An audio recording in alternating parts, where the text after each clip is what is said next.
Okay, तो देखिए ये बहुत ज्यादा। नहीं नहीं, ठीक है ठीक है, ये एक्चुअली लास्ट टेस्ट था पॉलिटी का, राइट। और इस टेस्ट के बाद फिर जो है ना हम लोग बताते हैं कुछ, अभी हम लोग चलते हैं फर्स्ट क्वेश्चन पे। तो बताइए फर्स्ट क्वेश्चन आप लोग।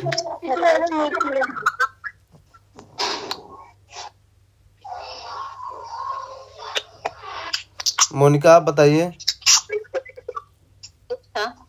First question. सही था फर्स्ट क्वेश्चन। ये पूरा पीवाईक्यू है, डायरेक्ट 2024 का पीवाईक्यू है ये। ये शायद एमपीपीएससी में भी पूछ लिया था।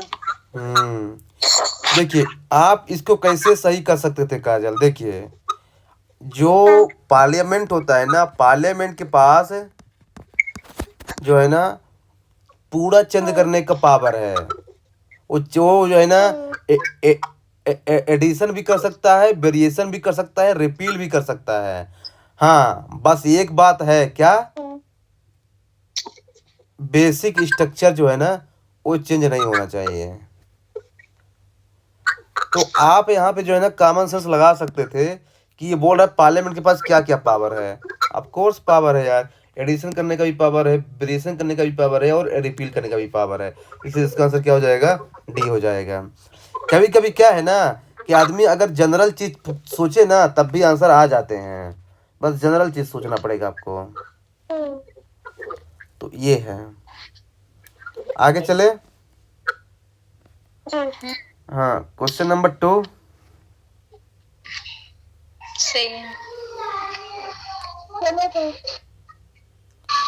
आपका गलत है, क्या लगाए थे आप?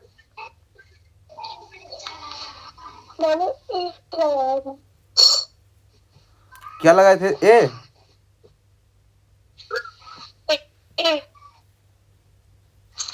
यार ए तो ऐसे भी नहीं होगा यार।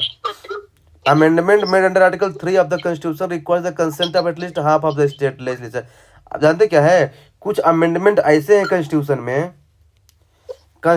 में कुछ अमेंडमेंट ऐसे हैं ना जो सिंपल से भी हो जाते हैं, और कुछ मेजोरिटी और कुछ स्पेशल से होते हैं।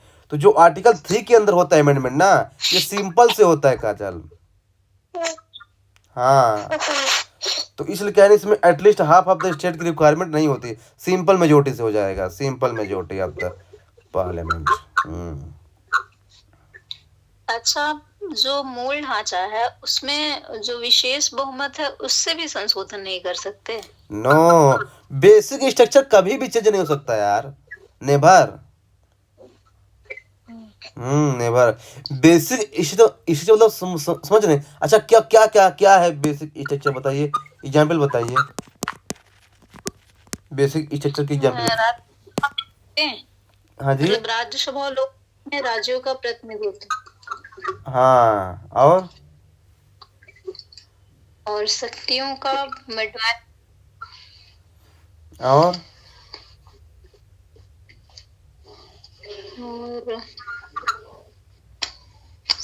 और ये हाँ सेकुलरिज्म है, फंडामेंटल राइट, डीपीएसपी में बैलेंस है, जुडिशियल सुपरमेस मतलब जुडिशियल रिव्यू है ना, और कॉन्स्टिट्यूशनल सुपरमेसी है। ये ऐसी कुछ चीजें हैं ना जिसको जो है ना आप कभी भी चेंज नहीं कर सकते स्पेशल मेजोरिटी से, ध्यान रखिएगा, यू कैन नेवर चेंज। तो ये है, तो ये जो आर्टिकल 3 होता है ना ये सिंपल मेजोरिटी से होता है। इसका अमेंडमेंट जो फेडरल फीचर का रहेगा ना, सेकंड वाला सही है, उसमें जो है ना हाफ ऑफ द स्टेट लगता है। कोई एग्जाम्पल बताइए फेडरल फीचर का।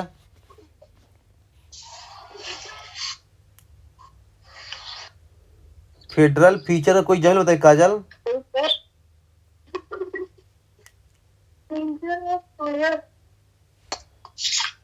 हाँ जी बोलिए, आवाज नहीं आ रही है अच्छे से। हेलो, हाँ डिवीजन ऑफ नहीं, ये तो फेडरल फीचर, कोई एग्जाम्पल बताना, एग्जाम्पल्स क्या है फेडरल, मतलब वो तो आप डेफिनेशन बता रहे हैं। फॉर एग्जाम्पल मतलब हेलो, एग्जाम्पल बताना है। यार आप लोगों की प्रॉपर आवाज नहीं आ रही, पता नहीं, नेटवर्क है आप लोगों का अच्छे से? हाँ अभी आ रही है। हाँ अब आ रही, बोलिए।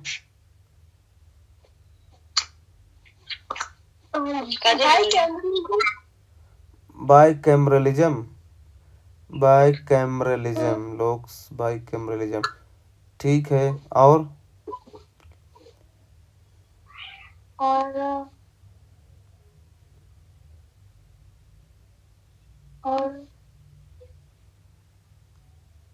कॉन्स्टिट्यूशन का अमेंडमेंट भी फेडरल होगा क्या? कॉन्स्टिट्यूशन का अमेंडमेंट, अच्छा ये तो कॉन्स्टिट्यूशन का अमेंडमेंट करना है तो स्टेट से परमिशन लेना जरूरी है क्या? नहीं। मोनिका बताइए, आप बताइए। नहीं नहीं है? जब स्टेट का एरिया में होता है तब लेते हैं स्टेट का परमिशन। तो फिर ये बताइए कि आप बोल रहे हैं कि जो कॉन्स्टिट्यूशन में अमेंडमेंट होता है ये फेडरल फीचर है, और आप बोल रहे हैं कि इसमें स्टेट का परमिशन नहीं लेता, तो फेडरल फीचर कैसे होगा? इसका मतलब नहीं होगा, राइट? देखिए, फेडरल फीचर वही होगा ना जहाँ पे स्टेट का भी इंटरेस्ट जुड़ा रहेगा, ध्यान रखिएगा। तो कॉन्स्टिट्यूशन के अमेंडमेंट में स्टेट का अगर नहीं लग रहा है ना कोई इंटरेस्ट, तो फिर उसमें क्यों होगा फेडरल फीचर हो? फेडरल फीचर मतलब कि ऐसा हो गया, इंडिपेंडेंट जुडिशरी, ये हो गया रिटन कॉन्स्टिट्यूशन, ये सब फेडरल फीचर हैं। हाँ, फॉर एग्जाम्पल एग्जाम्पल तो है, रिटन कॉन्स्टिट्यूशन, इंडिपेंडेंट जुडिशरी, ये सब एग्जाम्पल तो है इसके फेडरल फीचर के। ओके। हाँ, क्योंकि देखिए अगर इनमें कुछ चेंजिंग करना है ना तो स्टेट का भी होगा इसमें, ये सब फेडरल फीचर है। फेडरल फीचर मतलब ये है कि वहाँ पे केवल यूनियन का नहीं चलेगा, मतलब कि अगर यूनियन को कुछ उसमें चेंजिंग करना है तो स्टेट का भी परमिशन या फिर जो है ना कंसेंट लेना पड़ेगा। हाँ जी, तो इसलिए जो है ना इस हिसाब से जो है ना इसका आंसर जो है ना डी हो जाएगा। क्वेश्चन नंबर 3 बताइए। गलत है, मेरा भी गलत। आप लोग एक क्वेश्चन का आंसर दीजिए मेरे को, ये बताइए ये लोकसभा और राज्यसभा, इन दोनों में, एक मिनट, मेरा सही है। अच्छा सही है। हाँ, तो आप लोग एक मेरे क्वेश्चन का आंसर दीजिए, थोड़ा सोच के बताइएगा। लोकसभा और राज्यसभा दोनों में बेसिक डिफरेंस क्या है? लोकसभा में हाँ जी बोलिए, जितना आता है जितना भी आता है बोलिए।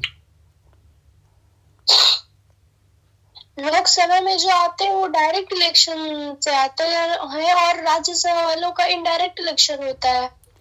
और राज्यसभा में नॉमिनेटेड मेंबर्स भी होते हैं, लोकसभा में नहीं होते हैं। अच्छा, और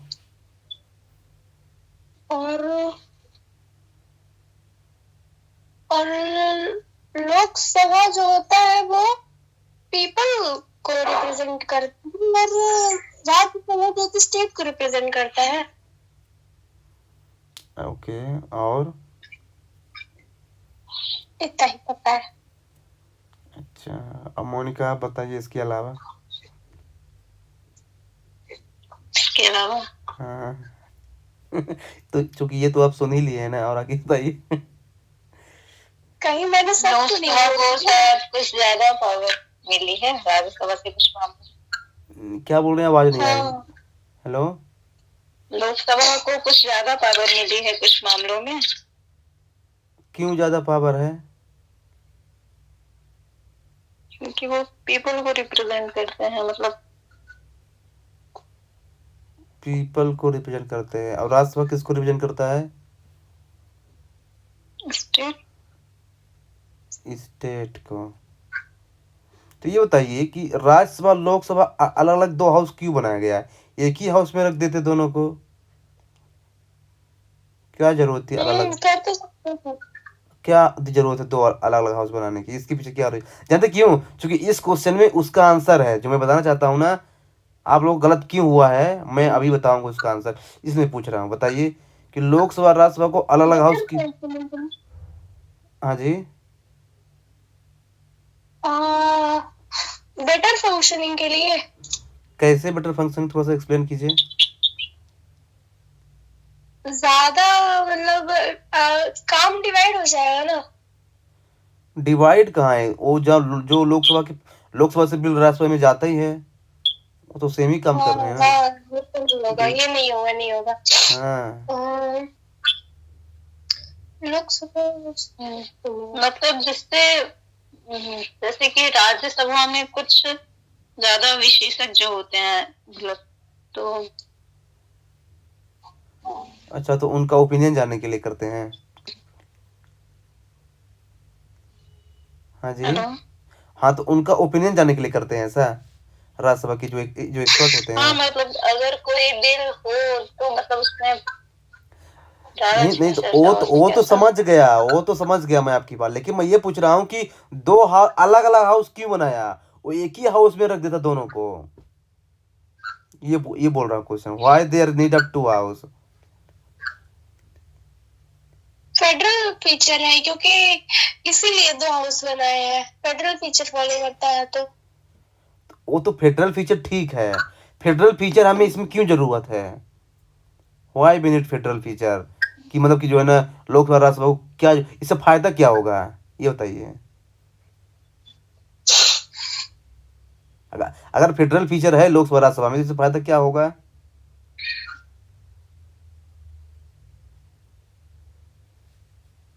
देखिए, ये जानते क्या है, पता सुनिए, नहीं।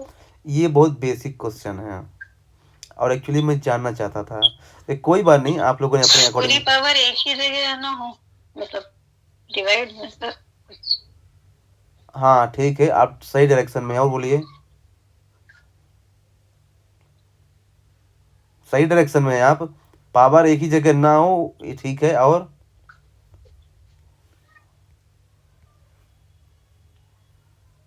देख, और हाँ हाँ नहीं बोलिए। सोच पा रहा। देखिए, जानते क्या है, ये आप लोग जो बोला है ना, वो बिल्कुल सही है, लेकिन मैं जो पूछना चाहता था ना, कि देखिए क्या है ना, कि लोकसभा जो है ना, इसको लोअर हाउस क्यों बोलते हैं? क्योंकि ये जो है ना, कॉमन पीपल जो होते हैं ना, इनके रिप्रेजेंटेटिव इसमें रहते हैं डायरेक्ट इलेक्शन से, जैसे जैसे कि आप लोगों ने बताया। और जो राज्यसभा होती है इसको अपर हाउस क्यों बोलते हैं? क्योंकि इसमें सीनियर और एक्सपर्ट लोग होते हैं, इसलिए है ना। तो इसमें क्या है ना, इसको अपर हाउस बोला गया है। दूसरी चीज, कि जो लोकसभा होती है ना, ये डेमोक्रेसी का मेन सेंटर है। क्यों? क्योंकि इसमें लोगों को डायरेक्ट इलेक्शन से होता है इलेक्शन, जैसा कि काजल ने बताया था। लेकिन जो अपर हाउस राज्यसभा होता है ना, वो स्टेट उनको इलेक्ट करता है, जैसे एमएलए करते हैं एमपी को इलेक्ट, जो राज्यसभा में जाते हैं। तो देखिए, अब क्या है कि रिजर्वेशन किसको चाहिए, ये बताइए। रिजर्वेशन किसे मिलेगा? जो ऑलरेडी एमपी एमएलए हैं, कि जो जनता के रिप्रेजेंटेटिव हैं, जो जनता के रिप्रेजेंटेटिव है उनको मिलेगा ना रिजर्वेशन। तो बस वही है, इसका आंसर यही होगा इसमें। Lok Sabha, state legislative assembly and cooperative society 135। Rajya Sabha और स्टेट लेजिस्लेटिव काउंसिल ये नहीं होगा। क्यों नहीं होगा? आंसर आप लोगों को मिल गया होगा। मिल गया आंसर, कि फिर से बताऊं? मिल गया। मोनिका, नहीं मिला तो कुछ कुछ समझ में आया। कहने का मतलब ये है ना, कि देखिए रिजर्वेशन किसको लगता है? कॉमन पीपल को। और कॉमन पीपल के जो रिप्रेजेंटेटिव है ना, वो लोकसभा या फिर विधानसभा में है, राइट। ये राज्य तो आ गया। ये बताइए, दोनों एक ही हाउस क्यों नहीं है, दो हाउस क्यों है? हाँ, इसमें मोनिका ने एक चीज सही बताया था, कि पावर का कंसंट्रेशन एक जगह ना हो, ये तो ठीक है। जानते क्यों? देखिए, अगर मान लीजिए कि अगर पावर एक ही जगह रहते, जैसे पहले क्या था, पहले जो है ना पहले डेमोक्रेसी नहीं थी, पहले क्या है कि राजा का रूल चलता था। जैसे अकबर वगैरह के टाइम में पहले राजा होता था, तो उसके पास पूरा फंक्शन होता था, वो वही डिसीजन देता था, वही उसको चेक करता था कि मेरा डिसीजन सही है कि गलत। लेकिन गलत। बाद में जो है ना ये थोड़ा थोड़ा क्या है ना, लोगों का डेवलपमेंट हुआ, एनलाइटमेंट बढ़ा, तो लोगों ने कहा कि नहीं, जो डिसीजन देगा वो वही चेक नहीं करेगा, क्योंकि क्योंकि अगर उसका डिसीजन गलत होगा तो चेक कौन करेगा। तो फिर ला गया क्या, लेजिस्लेचर, एग्जीक्यूटिव और जुडिशरी, कि ये लॉ बनाएगा, ये इम्प्लीमेंट करेगा और ये चेक करेगा। मतलब कि पावर एक ही जगह नहीं होनी चाहिए, पावर कंसंट्रेशन। अब देखिए यही चीज अप्लाई कीजिए लोकसभा में, यही चीज अप्लाई कीजिए लोकसभा में। अगर लोकसभा और राज्यसभा दोनों को मर्ज कर देते ना, तो जो बिल आता तो केवल एक ही हाउस से पास होता। अब क्या हुआ कि मान लीजिए कोई बिल जो है ना अच्छा नहीं है और उसको लोकसभा ने पास कर दिया, लेकिन राज्यसभा को लगता है कि नहीं ये बिल तो अच्छा नहीं है, तो उसको रोक सकता है ना। इसलिए एक हाउस से पास होने के बाद दूसरे हाउस में उसको रोका जा सकता है। इसको जो है ना, मतलब कि पावर का मिसयूज ना हो, इसको रोकने के लिए जो है ना दो अलग अलग हाउस बनाया गया है। तो फिर लोकसभा को ज्यादा पावर क्यों दी गई? आपके क्वेश्चन में ही आंसर है, आपने इसका आंसर दिया था ना, क्योंकि उसमें लोगों का डायरेक्ट इलेक्शन होता है और जो है ना उसमें उन लोगों की सभा है, इसलिए उसको ज्यादा पावर दी गई है।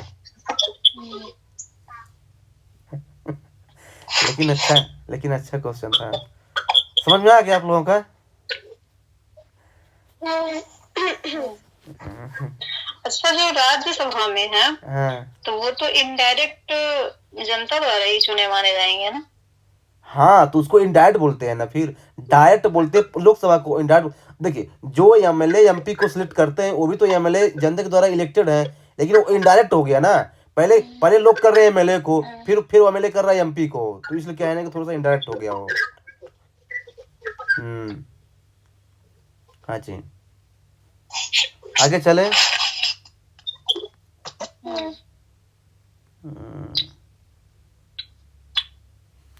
ठीक है, 4th नंबर बताइए। गलत है आपका। आपका सही है। अच्छा अच्छा, काजल क्या लगाए थे आप? मैंने बी लगाया था, 4th ऑप्शन में डाउट था। किससे? अच्छा, amendment of the constitution be introduce only by minister, not a private member of the house. Be introduce only by minister, be introduce only by minister. ये तो बहुत इजी क्वेश्चन था यार। जानते क्या है, देखिए दो बिल होता है, एक होता है मनी बिल और एक होता है देखिए 3 बिल होता है एक्चुअली। एक होता है मनी बिल, एक होता है कॉन्स्टिट्यूशन अमेंडमेंट बिल, एक होता है जनरल बिल, ठीक ना। तो देखिए पहले मेरे को आप लोग ये बताइए कि पब्लिक मेंबर और प्राइवेट मेंबर में क्या डिफरेंस है यहाँ पे, बताइए। पब्लिक मेंबर यानी मिनिस्टर्स, और प्राइवेट में मतलब? प्राइवेट मेंबर मतलब एमपी लोग। हाँ, एमपी या फिर एमएलए, मतलब जो मिनिस्टर नहीं है उसे बोलते हैं प्राइवेट। तो देखिए अब क्या है, जो कॉन्स्टिट्यूशनल अमेंडमेंट बिल है ना और जो जनरल बिल है, इसको कोई भी ला सकता है, चाहे प्राइवेट मेंबर हो या फिर पब्लिक मेंबर हो। लेकिन जो मनी बिल है ना, मनी बिल को केवल पब्लिक मेंबर ही ला सकता है। अब इसका रीजन जो है ना आप लोग बताएंगे, ऐसा क्यों किया गया है। और क्वेश्चन एक बार फिर से बताएं। मैं ये बोल रहा हूँ कि कॉन्स्टिट्यूशनल अमेंडमेंट बिल और जनरल बिल दोनों को पब्लिक मेंबर और प्राइवेट मेंबर दोनों ला सकते हैं हाउस में, लेकिन मनी बिल को केवल पब्लिक मेंबर ही ला सकता है, यानी मिनिस्टर ही ला सकता है। इसका क्या रीजन है?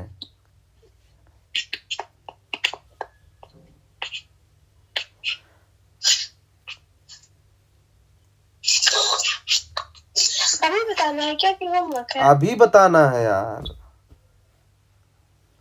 मनी बिल मतलब पैसे से रिलेटेड रहता है और पैसे का कंट्रोल गवर्नमेंट के हाथ में रहता है। हाँ तो गवर्नमेंट के हाथ में तो राज्यसभा को भी तो पावर दे सकता। अरे तो वो तो प्राइवेट, तो कहे एमपी भी तो गवर्नमेंट का पार्ट ही है ना यार। एमपी भी कहीं गवर्नमेंट पार्ट नहीं है।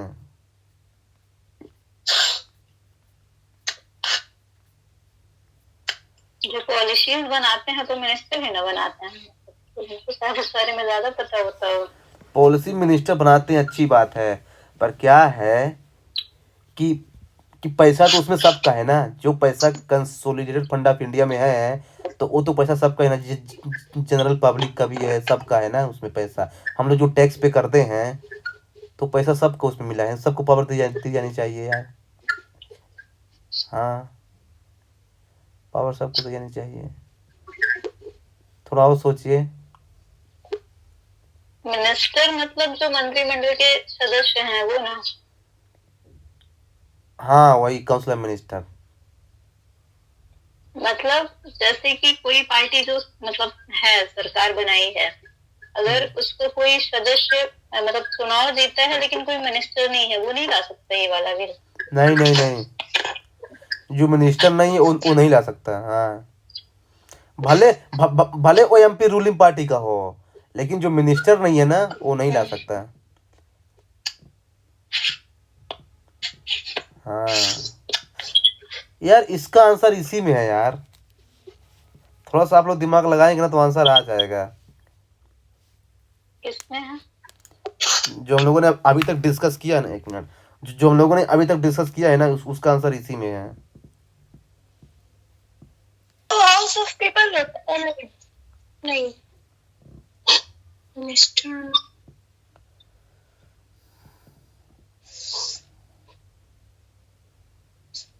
बजट तैयार करते हैं इसके लिए। बजट तैयार क्यों करते हैं? बजट तैयार केवल मिनिस्टर करते हैं क्या? देखिए देखिए क्या है ना, आप लोगों के पास जानकारी रहती है, पर क्या है ना कि आप लोग वहां तक पहुंच नहीं पाते एक्चुअली। कोई बात नहीं, धीरे धीरे पहुंच जाएंगे। देखिए बात ऐसी है ना कि अगर मान लीजिए पैसे का इधर उधर हुआ, आप घर का एग्जाम्पल लीजिए ना। अगर मान लीजिए पैसे का इधर उधर होता है घर में, तो सबसे पहले कौन आवाज उठाता है? जो घर का मालिक रहता है ना, भाई पैसा कहाँ गया है, वेयर इज द मनी, ऐसा बोलते हैं ना। तो वही जो है ना यहाँ भी, ये बताइए जो कंसोलिडेटेड फंड ऑफ इंडिया में जो पैसा है वो गवर्नमेंट की रिस्पॉन्सिबिलिटी है इस समय। अगर पैसा इधर उधर हुआ तो सीधे गवर्नमेंट की उसमें आएगा कि भाई पैसा गया कहाँ, आपने मिसयूज किया पैसा, ये हो। जो मनी बिल होता है ना पैसे से लिंक होता है। तो ये जो है ना, अगर पैसा कम हुआ तब भी जो है ना गवर्नमेंट सीधे आएगा, ज़्यादा हुआ तब भी गवर्नमेंट पे आता है। तो गवर्नमेंट जो है ना मनी बिल केवल अपने ही रिस्पॉन्सिबिलिटी पे लाता है। बोला कि केवल मिनिस्टर ही लाएगा, प्राइवेट मेंबर उसको नहीं ला सकता, क्योंकि ये बात पैसे की है। लेकिन देखिए कॉन्स्टिट्यूशन अमेंडमेंट बिल जो है ना, जबकि कॉन्स्टिट्यूशन में अमेंड कर सकता है वो, और उसको प्राइवेट मेंबर भी ला सकता है, क्योंकि वो अमेंड कर रहा है ना, वो पैसे से मैटर नहीं करता है। तो ये है एक्चुअली। इसी तो देखिए नो कॉन्फिडेंस मोशन जो आता है ना, नो कॉन्फिडेंस मोशन, वो जो है ना एमपी के लिए नहीं आता, वो मिनिस्टर के लिए केवल आता है। इसीलिए अगर मान लीजिए कुछ दिक्कत हुई ना तो नो कॉन्फिडेंस मोशन केवल मिनिस्टर के लिए आता है, एमपी के लिए कभी नहीं आएगा। तो उसका रीजन वही है, क्योंकि उनकी रिस्पॉन्सिबिलिटी है ना, तो उनको ऐसा करना पड़ेगा, ऐसा है। और पूरे मंत्रिमंडल के लिए क्या आता है? पूरे मंत्रिमंडल के नो कॉन्फिडेंस मोशन आता है ना पूरे मंत्रिमंडल के लिए। पूरे के लिए होता है, एक के लिए नहीं होता है। हाँ एक के लिए भी होता है। कौन सा, उसका नाम क्या है बताइए? मैंने बताया था उस दिन। नहीं तो मैंने बताया था, मैं नहीं बताऊंगा अभी। तो काजल बताएं या फिर आप बताएं? हाँ, उसको कॉन्फिडेंस मोशन नहीं बोलते, उसको सेंसुअर मोशन बोलते हैं।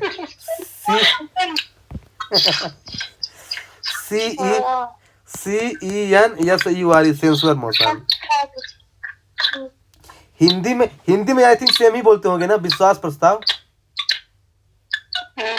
हाँ लेकिन इंग्लिश में जो है ना उसको सेंसुअर मोशन बोलते हैं। लेकिन आप अच्छा लगा कि आपने लिंक किया, मतलब जो है ना विश्वास, मतलब हाँ। तो देखिए अगर सेंसर मोशन आ गया ना तो ये जो है ना इंडिविजुअल और कलेक्टिव पूरा दोनों के खिलाफ आ सकता है, लेकिन नो कॉन्फिडेंस मोशन जो है ना केवल कलेक्टिव के लिए आता है, मतलब कि होल मिनिस्टर के लिए आता है, पूरे मिनिस्टर के लिए एक साथ है। उसमें सबको रिजाइन देना पड़ेगा एक साथ। अच्छा, डिस्कशन करने का फायदा बहुत होता है, क्योंकि आज मैं सॉल्व कर रही थी तो जो आपने ट्रिक्स बताई थी और जो आप मतलब बताते हैं समझाते हैं वो सीधे माइंड में आ रहा था। नहीं वो तो है यार, मतलब वो तो बहुत फायदा होता है। मतलब क्वेश्चन देखा नहीं कि मतलब क्लियर आ रहा था जिससे ऐसा करना है। हाँ वही ना, अगर थोड़ा सा नॉलेज कम भी है ना थोड़ा सा आदमी कंफ्यूज भी रहता है ना, तब भी जो है ना उसका आंसर ला देता है इधर उधर करके, ना काजल? हाँ भैया सही बोल रहे हैं। हाँ हाँ, तो फिर इसका आंसर समझ गए ना आप? हाँ 4 नंबर का ना, चलते हैं आगे। 5th नंबर बताइए। ये मेरा गलत है। अच्छा, मुझे लगा कि ई वोटिंग हो जाती है इसीलिए। आपको क्या लगा? ई वोटिंग सीनियर सिटीजन लोगों के लिए आया था ना कि ई वोटिंग हो जाएगी, घर से ही वोट ले लेंगे वो लोग। देखिए मैं बताता हूँ, देखिए वोटिंग जो है ना 3-4 टाइप का होता है, मैं आप लोगों को क्लियर कर देता हूँ। देखिए एक होता है जाके सीधे जो है ना फिजिकल वोट देना, राइट। एक होता है पोस्टल बैलेट, एक होता है प्रोक्सी वोटिंग, मैं सब बताता हूँ, और एक होता है ई वोटिंग जो आप बोल रहे हैं अभी। अब देखिए फिजिकल मतलब ये होता है कि कैंडिडेट जो है ना प्रॉपर से जाएगा, जिसका नाम लिखा है उसमें कार्ड में, और जाके वोट देगा, राइट। ये फिजिकल वोटिंग। जो पोस्टल बैलेट होता है ये क्या होता है बताइए? पोस्ट कर दो, तो मतलब जिसको भी वोट करना है वो उसको पोस्ट करके बता दो। पोस्ट करके मतलब कैसे पोस्ट? डाक वाला पोस्ट। अरे नहीं यार, वो थोड़ी हो गया। तो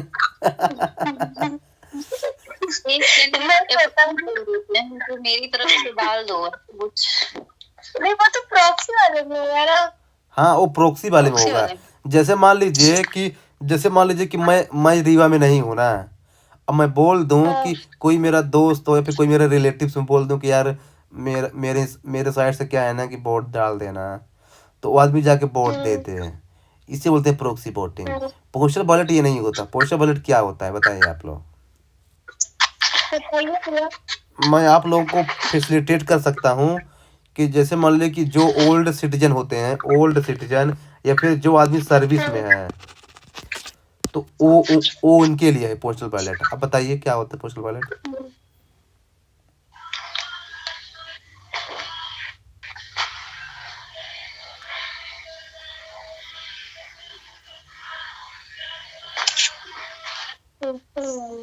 मोनिका घर आके वोट ले लेते हैं जिनका। क्या करते हैं? नहीं पता। घर आके वोट डलवा देते हैं जिनका। अच्छा ऐसा हुआ है क्या आपके साइड? नहीं ऐसा नहीं हुआ है।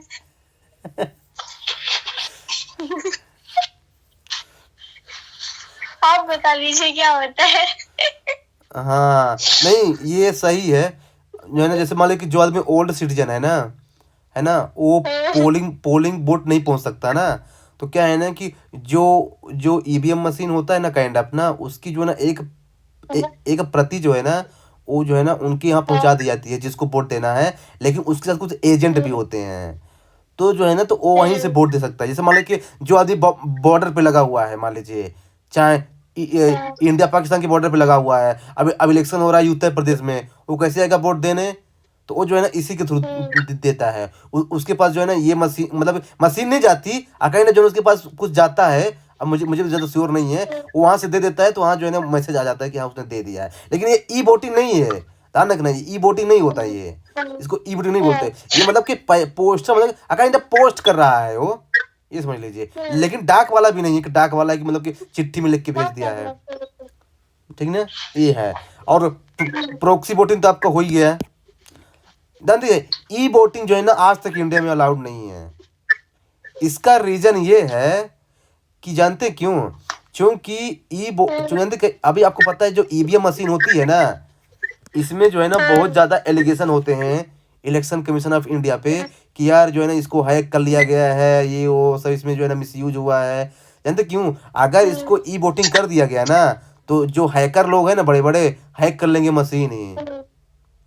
तो आज तक जो है ना ई वोटिंग अलाउड नहीं किया गया है इंडिया में, और ना अभी रिसेंट में किया जाएगा, ये सुप्रीम कोर्ट ने बोला है। क्योंकि भाई यहाँ बहुत बड़े बड़े हैकर हैं, वो हैक कर लेंगे मशीन ही। तो ईवीएम सच में हैक हो जाती है? हाँ क्यों, अभी नहीं होती। ईवीएम एक्चुअली अभी जो है ना डिजिटल मशीन है ही नहीं। ईवीएम मतलब क्यों है ना कि वो जो है ना ऑनलाइन नहीं चलती मशीन हो। हाँ अगर जब लोकसभा में एक कोई थी उन्होंने जाके दिखाया तो था कि ईवीएम हैक हो जाती है। नहीं नहीं, वो पॉलिटिकल पार्टी जो है प्रोपोगंडा फैला रहे हैं। हाँ हाँ, तो इसीलिए सुप्रीम कोर्ट ने फैसला वो बोला कि नहीं ऐसा पॉसिबल नहीं है। वो बोला कि ई वोटिंग इसलिए अलाउ नहीं किया जा रहा है ना क्योंकि हैक हो जाएगा उस समय। अभी हैक नहीं होगा क्योंकि अभी जो है ना वो मशीन से चल मतलब जो है ना अभी वो ऑनलाइन नहीं चल रही है ना, अभी जो है ना वो नेट से नहीं चल रही है, इसलिए तो इस तरह से वोटिंग होती है एक्चुअली। हाँ बाकी तो प्रॉक्सी और पोस्टर क्या बोल रहे हैं? हाँ ये दो अलाउड हैं। तो इस मतलब सबके लिए अलाउ है कि कुछ नहीं सब के लिए नहीं अलाउड है, कुछ कंडीशंस है इसमें, सर्टेन रिस्ट्रिक्शन होगा, कुछ क्राइटेरिया होगा, लेकिन सबके लिए अलाउड नहीं है, मतलब यूनिवर्सल नहीं है। हाँ लिखा है यहाँ पे सर्टेन रिस्ट्रिक्शंस। हाँ ऐसा।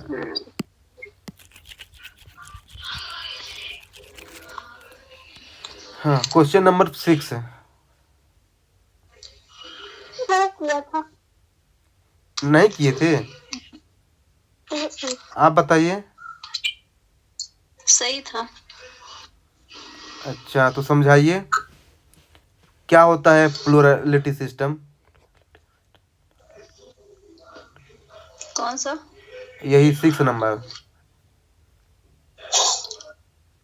मतलब फर्स्ट पास द पोस्ट, मतलब जिसको सबसे ज्यादा मत मिल गया वो जीत गया। मतलब कितना भी, मतलब उसमें क्राइटेरिया नहीं है कि इतने परसेंट चाहिए ही। अच्छा और आनुपातिक में क्या होता है कि जैसे मतलब जितना वोट मतलब मिला रहता है उसके हिसाब से सीटें दे दी जाती हैं। हाँ समझ गए ना काजल, इंडिया में यही तो फॉलो होता है ना, first pass the post system ना लोकसभा में।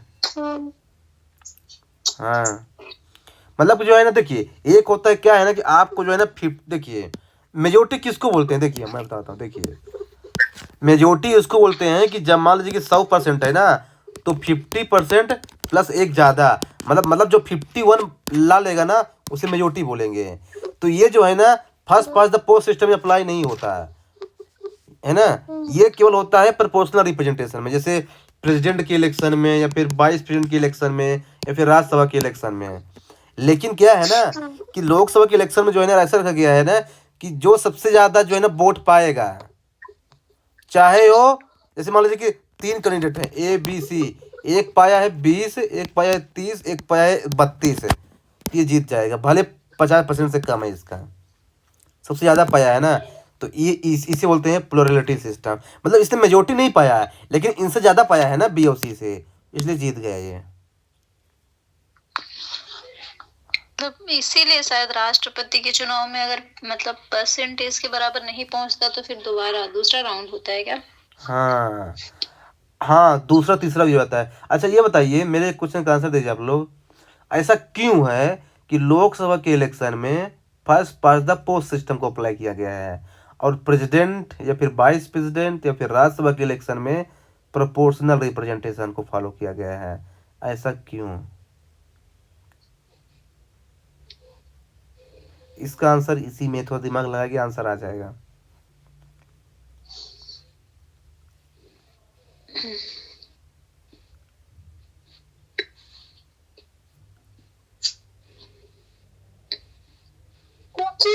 जो प्रेसिडेंट का इलेक्शन हो रहा है वो तो उसमें कम लोग होंगे। कम लोग होंगे?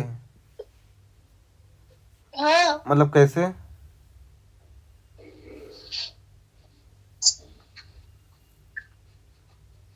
हम्म,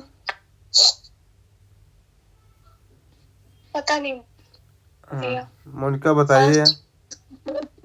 आई थिंक गवर्नमेंट बनती है और गवर्नमेंट के स्टेबल रहने के लिए ये वाली मतलब अपनाया गया है। नहीं तो क्यों क्यों स्टेबल हो जाती है इससे? उससे स्टेबल नहीं हो सकती? उस वाले से, प्रोपोर्शनल रिप्रेजेंटेशन से उससे क्यों नहीं होगी स्टेबल, बताइए। ये तो मैं जानना चाहता हूँ ना, इसका रीजन क्या है? वो तो स्टेबल ठीक है आप बोल रहे हैं, लेकिन क्यों स्टेबल होगी ये? वो तो भी स्टेबल हो सकती है। चले कोई नहीं, गठबंधन इसमें बना लेंगे। इसमें टाइम लगेगा। आप लोग इसका आंसर जो है ना मेरे को अगले डिस्कशन में देंगे। लेकिन ये अच्छा क्वेश्चन है, ध्यान रखिएगा, इसको भूलिएगा नहीं। इस क्वेश्चन को आप लोगों को सर्च करना आपका काम है। देखिए क्या है ना, अब देखिए मैं लास्ट डिस्कशन में कुछ होमवर्क दिया था, अब मैं नहीं पूछ पाता इसका मतलब ये नहीं है कि आप लोग होमवर्क नहीं करेंगे। मैं कभी भी बीच में पूछ सकता हूँ, और आप लोग को होमवर्क कंप्लीट होना चाहिए। मैं बता रहा हूँ। तो इसलिए क्या है ना कि इसको तो नहीं कि वो नहीं पूछते हैं तो चलो कोई नहीं, करेंगे कि नहीं करेंगे। देखिए ये आप लोगों के ही फायदे में रहेगा, नहीं करेंगे कोई दिक्कत नहीं, मेरे को तो पता है। तो इसलिए क्या है ना कि आप लोग जो है ना अपनी रिस्पॉन्सिबिलिटी जो है ना अच्छे से कीजिए, है ना। मैं कभी भी पूछ सकता हूँ, तो ये अच्छा क्वेश्चन है। मुझे पता है कि मैं इसको बताऊंगा, लेकिन इसमें 10 मिनट लग जाएगा और जो है ना टाइम ज़्यादा हो जाएगा। इसलिए क्या है ना कि इसको कभी और बताएंगे, लेकिन आप लोग इसको थोड़ा सा सर्च कर लीजिएगा तो ज़्यादा थोड़ा सा जानकारी हो जाएगी। कहीं ना देखिए ये जो एडिशनल नॉलेज होता है ना, ये क्या है ना कि आपको जो है ना बाद में कहीं ना कहीं आंसर को एलिमिनेट करने में हेल्प करता है। जो आप चीज़ें सर्च करेंगे कि अच्छा हाँ ऐसा होता है वैसा होता है, तो कहीं ना कहीं इनडायरेक्टली हेल्प करेगा। इसलिए मैं बोलता हूँ कि आप लोग थोड़ा सर्च करा करें। क्या है ना कि देखिए जो चीज़ें बनी बनाई मिल जाती है ना उसमें आदमी दिमाग नहीं लगाता फिर, लेकिन जब आप सर्च करेंगे थोड़ा सा इधर इधर ब्रेन स्टॉर्मिंग करेंगे तो दिमाग लगेगी, तो वो जो नॉलेज आप गेन करेंगे ना तो थोड़ा सा उसका अलग इम्पैक्ट पड़ेगा। इसलिए मैं ऐसा बोलता हूँ। हाँ जी। चलते हैं आगे। 7 नंबर बताइए। गलत है। मेरा भी गलत। अच्छा, क्यों क्या लगाए थे उसे आप लोग बताइए तो। ए, मैंने ए लगाया। मैंने भी वैसे लगाया। जानते क्या है, कुछ मैंने आपको पहले बताया था कि कुछ चीज़ें ऐसी होती है ना जिसको सिंपल मेजोरिटी से भी चेंज कर सकते हैं। तो जैसे creation of the legislative council in state, ये जो है ना सिंपल मेजोरिटी से भी बना सकते हैं। हाँ, पार्लियामेंट के सिंपल मेजोरिटी। अच्छा ये बताइए, अगर नया डिस्ट्रिक्ट बनाना है तो कौन बनाएगा इंडिया में न्यू डिस्ट्रिक्ट?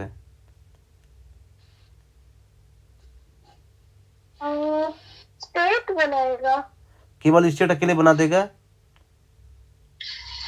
नहीं, स्टेट भेजता है संसद के पास, मतलब कुछ पूछने के लिए या मंजूरी के लिए, फिर स्टेट बना देता है।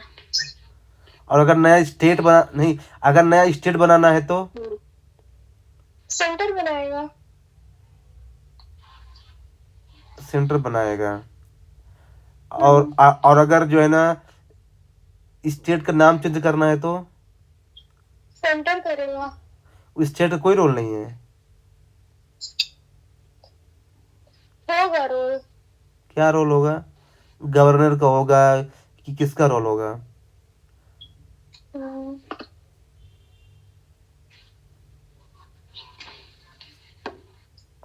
वहाँ के लेजिस्लेचर का होगा। क्या सिंपल मेजोरिटी, स्पेशल मेजोरिटी, मतलब क्या होगा ये बताइए। और अच्छा बताइए, अगर जिले का नाम चेंज करना है तो कौन करेगा? स्टेट वाले कर लेंगे। जैसे अभी जो है ना होशंगाबाद का नाम चेंज हुआ है, क्या नाम हुआ है होशंगाबाद का नाम मोनिका? पता नहीं। नर्मदापुरम। हाँ, वाह यार, आपको पता था? कैसे पता था? मेरी सहेली वही की। अच्छा, हाँ तो ये बताइए, ये जो नाम चेंज हुआ है ये किसने किया होगा, किसके परमिशन से किया होगा, ये सबको पता होना चाहिए यार। और वैसे भी आप लोग एमपीपीएससी देने जा रहे हैं, तो अभी जैसे जिले का नाम चेंज हुआ है, जैसे मऊगंज भी नया बन गया है, तो ये एग्जामिनर पूछ सकता है घुमा के। तो अब आप लोगों का होमवर्क क्या है कि मेरे को जो है ना क्लियर चाहिए ये पूरा, क्योंकि आप लोग डाउट में है यार। मेरे को प्रॉपर चाहिए कि अगर न्यू स्टेट बनाना है तो कौन क्या मेजोरिटी सब अच्छे से पता होना चाहिए। अगर स्टेट का नाम चेंज करना है तो कौन क्या करेगा, अगर नया जिला बनाना है तो कौन क्या करेगा, अगर जिले का नाम चेंज करना है तो कौन क्या करेगा। ये 4 चीज़ हमको चाहिए अच्छे से, ठीक ना। जानते क्या है, ये इंटरव्यू में भी पूछ सकता है, ध्यान रखिएगा ये क्वेश्चन। मतलब जो है ना कि मतलब कि हाउ टू चेंज, क्या है ना कि ऐसी चीज़ क्या है ना हमेशा आपको काम आएगा। इसलिए क्या है कि चीज़ें क्लियर रखिए बिल्कुल। देखिए डाउट के इसको खत्म कीजिए, बिल्कुल डाउट बिल्कुल नहीं होना चाहिए, सबसे बिल्कुल क्लियर रखिए। हाँ, तो इस तरह से इसका आंसर क्या हो जाएगा, बी हो जाएगा। इसको रट लीजिए आप लोग, क्योंकि आप लोग इसको गलत कर रहे हैं यार। जीएसटी जो है ना ये फेडरल फीचर है यार, फेडरल फीचर है तो 368 का स्पेशल मेजोरिटी लगेगा ही। और जो है ना, अच्छा मैं एक क्वेश्चन पूछूं, अच्छा ये बताइए जो जीएसटी काउंसिल है, तो ये जो डिसीजन लेता है इसमें कौन सी मेजोरिटी चाहिए पास होने के लिए।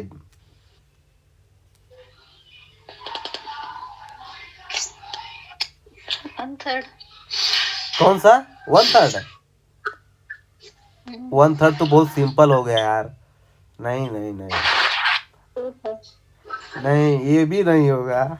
मैं इसका मैं ये क्वेश्चन पूछा हूँ तो कुछ रीजन से पूछा हूँ, इसमें कुछ स्पेशल है।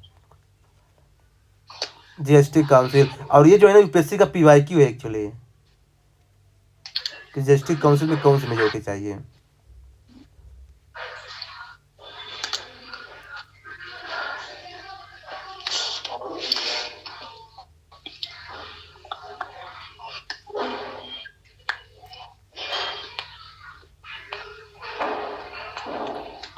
नहीं पता।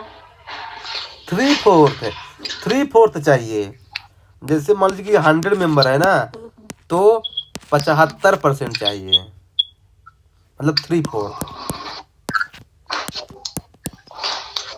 एक एक एक यही ऐसी काउंसिल है जिसमें 3/4 मेजोरिटी चाहिए, ये ध्यान रखिएगा। बाकी जनरली 2/3 या फिर सिंपल मेजोरिटी से हो जाता है काम। तो ऐसी चीजें ध्यान रखा करें यार। हाँ, आप लोगों ने पढ़ा होगा कहीं ना कहीं, पर क्या है ना कि आप लोग उस तरीके से ना पढ़ा होगा ना, इसलिए भूल गया है तरीका जो होता है ना वो। अच्छा बताइए, इसमें सेंटर की कितने % लगती है मेजोरिटी, सेंटर की। इसमें सेंटर स्टेट दोनों का होता है रिप्रेजेंटेशन ना, तो कितने % सेंटर का होता है और कितने % स्टेट का होता है बताइए। देखिए जीएसटी से क्वेश्चन पूछा जा सकता है, क्योंकि जीएसटी इसमें न्यूज में चल रहा है फिर से। अभी कुछ दिन पहले जो है ना कम होता है ये पता है। क्या होता है, सेंटर का परसेंटेज कम होता है ये पता है, बाकी नहीं पता किसी को। किसका कम होता है, स्टेट का। सेंटर। अच्छा सेंट्रल का कम होता है, पता है। हाँ ये तो सही है, लेकिन कितना होता है बताइए। देखिए 1/3 होता है सेंटर का और 2/3 होता है स्टेट का। तो आप ये बताइए कि इसमें स्टेट को ज्यादा दिया गया है पावर, राइट। तो क्या ये मतलब जो है ना फेडरलिज्म का अच्छा एग्जाम्पल है।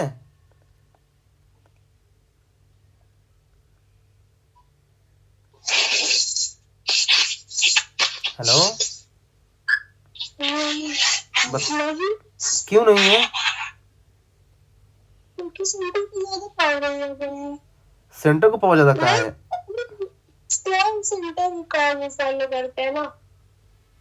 क्या फॉलो करते हैं, स्ट्रॉन्ग सेंटर।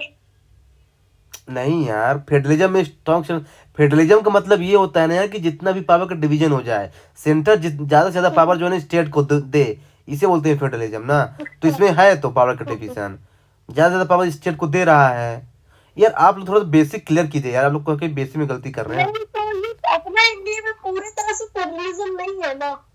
नहीं मैं वो नहीं पूछ रहा हूँ ना, मैं ये पूछ रहा हूँ कि ये जो किया गया है ऐसा, इसमें केवल पूछ रहा हूँ। हाँ, तो इसमें जो है ना, हाँ। आपको क्या लगता है कि फेडरलिज्म का अच्छा एग्जाम्पल है, ये पूछ रहा हूँ मैं ये नहीं पूछ रहा हूँ कि नहीं। इंडिया में क्या है। नहीं, क्यों नहीं है? क्योंकि अब हाँ, ओके। हाँ बोलिए बोलिए। मैं कोशिश करूँ हाँ जरूर जरूर बोलिए। कि मतलब 33% तो सेंटर को दे दिया। हाँ वैसे भी स्टेट बहुत ज्यादा है, तो 2/3 थोड़ी सी कम नहीं पड़ जाएगा स्टेट के लिए? नहीं वो तो ठीक है, कम पड़ जाएगा, लेकिन यार ऐसा ऐसा ऐसा एक्सप्लेन करेंगे आप, कम पड़ जाएगा। तो हम लोग जनरल बात कर रहे हैं ना, तो नहीं ऐसे नहीं तो बोल आप सकते हैं। नहीं, लेकिन ठीक है, आपने प्रयास अच्छा किया, मतलब वही है। लेकिन जानते हैं क्यों? देखिए ठीक है, मैं बताता हूँ थोड़ा इसको दूसरे लैंग्वेज में। देखिए इंडिया में कितने स्टेट है अभी करंटली? 21 हाँ जी यार, स्टेट तो पता ही होगा यार। 28 28। और यूनियन टेरिटरी कितनी है?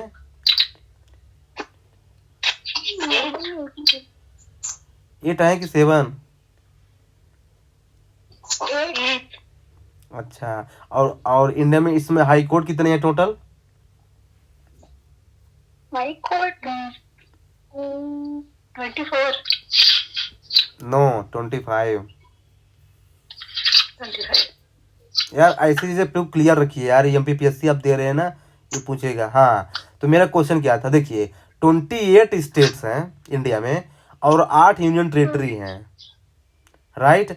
अगर ये सब मिल जाए ना, अगर ये सब मिल जाए और कोई बिल पास करवाना चाहें, तो क्या ये बिल पास होगा?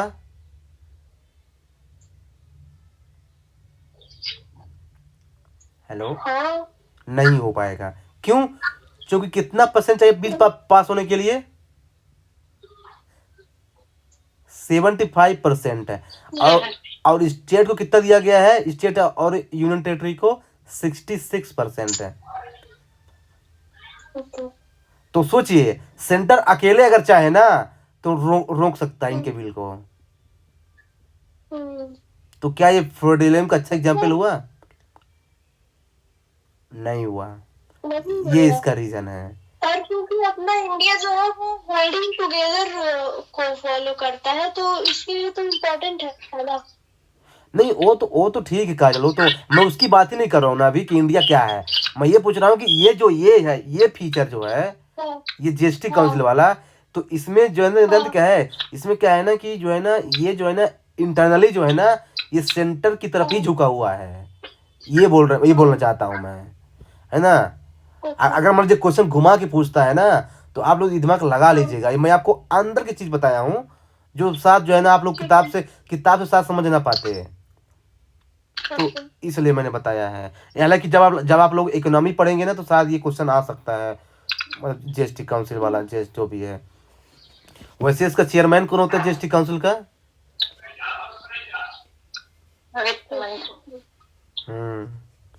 तो नहीं, तो ये आप लोग समझ गए ना, जो बताना चाहता था मैं ना, कि कैसे ये 75% 60% ना। ओके ठीक है, आगे चलते हैं। हाँ, क्वेश्चन नंबर 8।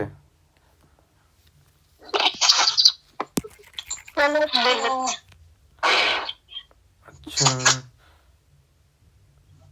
यार, ये तो यार नहीं, गलत होना चाहिए आप लोगों से।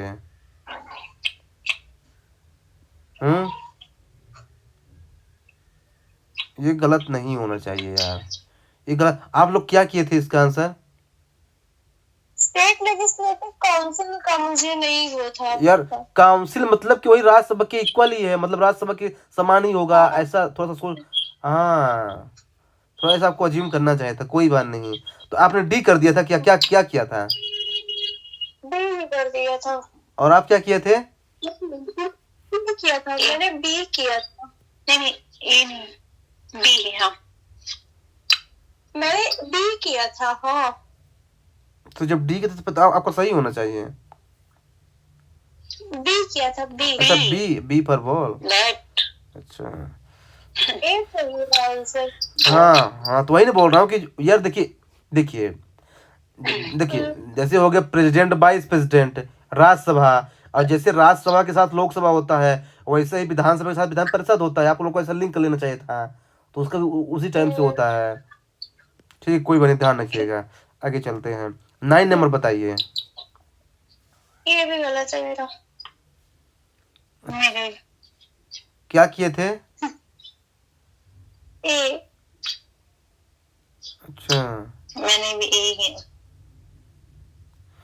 36 Constitutional Amendment Act 1976 was enacted to provide full-fledged statehood to Sikkim. ठीक है, सिक्किम को। लेकिन सेकंड क्या बोल रहे हैं? Required under article 368 of the constitution of India to new states. यार देखिए,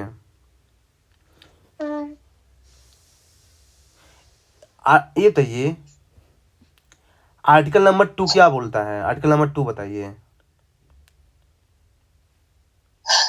आर्टिकल नंबर 2 बोलता है कि नया स्टेट बना सकते हैं ना, बोलता है ना, फॉर्मेशन ऑफ न्यू स्टेट। और आर्टिकल 3 अल्टरेशन ऑफ बाउंड्रीज। हाँ, मतलब कि स्टेट का नाम चेंज करना हो तो, जो मैंने आप लोगों को होमवर्क दिया है। तो ये बताइए, जो आर्टिकल 2 और 3 में जो अमेंडमेंट होता है ना, इसमें 368 की जरूरत नहीं पड़ती, सिंपल मेजोरिटी से हो जाता है। मैं आपको शुरू में ही बताया था कि कॉन्स्टिट्यूशन में कुछ अमेंडमेंट जो है ना सिंपल से हो जाता है, उसमें 368 की जरूरत नहीं है। There is no need of 368 articles. इसलिए इसका जो है ना सेकंड वाला ऑप्शन गलत है। राइट? लेकिन एक बात ध्यान रखिएगा। इसके बाहर के। हाँ, यही मैं बताना चाहता था। अगर किसी दूसरे कंट्री के साथ हम कोई एग्रीमेंट करते हैं ना, और अपनी बाउंड्री जो है ना लेने या देते, जैसे बांग्लादेश के साथ किए थे हम लोग, बांग्लादेश के साथ, तो उसमें अमेंडमेंट होगा। अगर स्टेट के अंदर कुछ करते हैं ना, अपने स्टेट के अंदर कुछ इधर नाम चेंज करते हैं ना, तो उसमें नहीं होता। अगर किसी दूसरे कंट्री के साथ अपना लेन देन करते हैं ना कि ये हमारी जमीन यहाँ पे ले लो, मैं आपको वहाँ पे ले लेता हूँ, ऐसा कुछ अदल बदल, तो वहाँ पे फिर जो है ना होगा अमेंडमेंट। ये ध्यान रखिएगा। समझ में आ गया ना मोनिका?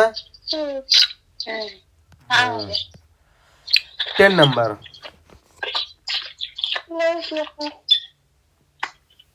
अच्छा, ये तो पूरा फैक्चुअल है यार, पूरा फैक्चुअल है, इसको याद कर लीजिए। ये जो 61st वाला है ना, वोटिंग से संबंधित है। 21 से 18 कर दिया गया था इसी समय।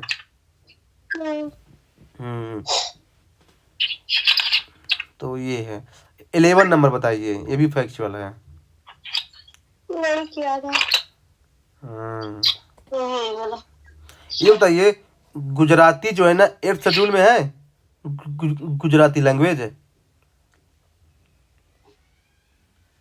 अभी कुछ लैंग्वेज के साथ जोड़ा गया है। नहीं नहीं है। और राजस्थानी, नहीं है। हरियाणवी,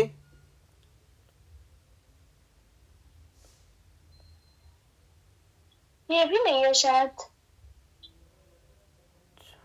और इंग्लिश। नहीं। यस। देखिए, मैं आपको 4 ऑप्शन दे रहा हूँ: इंग्लिश, गुजराती, राजस्थानी और हरियाणवी। इनमें से क्या कोई 8th शेड्यूल में है language? English, Rajasthani, Gujarati, English, सबसे नीचे वाली क्या थी? नीचे वाली है हरियाणवी। नहीं है कोई भी। अब मैं आपको बताऊं, इनमें से एक है। अब सोचिए आप लोग कौन सी होगी। राजस्थानी गुजराती में से है कोई। देखा, आप लोग यहाँ भी कंफ्यूज हो गए ना। चीज़ों को क्लियर कर रखिए यार, बिल्कुल क्लियर रखिए यार। एक्चुअली इसका आंसर गुजराती है, गुजराती है। हाँ मुझे लग रहा था गुजराती। चूंकि अभी मैं गया था ना उसका एयरफोर्स का इंटरव्यू देने, तो वहाँ मेरा सेंटर था अहमदाबाद है, नहीं गांधीनगर था। तो अहमदाबाद से होते हुए गया था, तो अहमदाबाद में रुका था मतलब खाने के लिए। एक होटल में गया था, वो गुजराती बोल रहा था, समझ में आ नहीं रहा था। तो मैंने बोला कि भैया आप तो या तो हिंदी बोलिए या इंग्लिश बोलिए मेरे को गुजराती नहीं आता हाँ, तब मैं वहाँ से लिंक किया कि अच्छा गुजराती लैंग्वेज बोल रहा है, इसका मतलब क्या है कि ये 8th शेड्यूल में है कि नहीं। फिर मैंने तुरंत चेक किया गूगल में, इसलिए मेरे को अभी तक याद है। देखिए क्या है ना, देखिए आप लोग कुछ भी काम करें ना, उसको जो है ना लिंक किया करें यार पढ़ाई लिखाई से। अब देखिए मैं उसको उसमें चेक कर लिया था, वो बोल रहे थे गुजराती, मेरे को समझ में आ नहीं रहा था। तो मैंने बोला कि यार मेरे को हिंदी आती है फिर इंग्लिश आती है, राइट। तो क्या है कि तो मैंने उससे फिर मेरे मन में आया कि अच्छा 8th शेड्यूल में है कि नहीं गुजराती। तो मैं तुरंत चेक किया, तो गुजराती जो है ना था, और राजस्थानी नहीं था। तब देखिए मुझे अभी तक याद है वो। तो क्या है कि ऐसी चीज़ें कम भूलती हैं, लेकिन आप यदि में किताब से पढ़ेंगे ना चीज़ें भूल जाएंगी। तो ये हैबिट आप लोग फॉलो कीजिए। हाँ, आपको बहुत जो है ना ये काम आएगा बाद में, ये इंटरव्यू वगैरह में बहुत काम आएगा ये सब चीज़ नॉलेज। चलते हैं आगे, 12 नंबर बताइए। गलत है। अच्छा इसमें, अच्छा ओके, ये भी फैक्चुअल क्वेश्चन है एक्चुअली। ये ऐसे कि जो राइट टू प्रॉपर्टी है ना, ये 44 से हटाया गया था। आप ये समझ लीजिए कि जो अच्छा काम किया गया था ना वो 44 से किया गया था, और जो बेकार काम किया गया था वो 42 से किया गया था। मैं ऐसा क्यों बोल रहा हूं बताइए?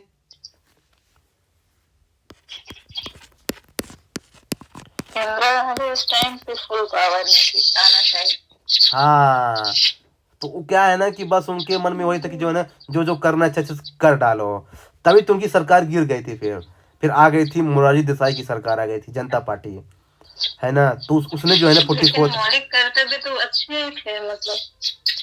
हाँ मतलब ठीक है, मौलिक कर्तव्य अच्छे थे, मतलब वैसे मतलब कि जो कॉन्स्टिट्यूशन में वो तो मौलिक कर्तव्य तो ऐड किया गया था ना, जिसमें चेंज किया गया था ना वो गलत किया गया था, चेंजिंग वाला ये तो बिल्कुल ऐड ही किया गया था ना कॉन्स्टिट्यूशन में।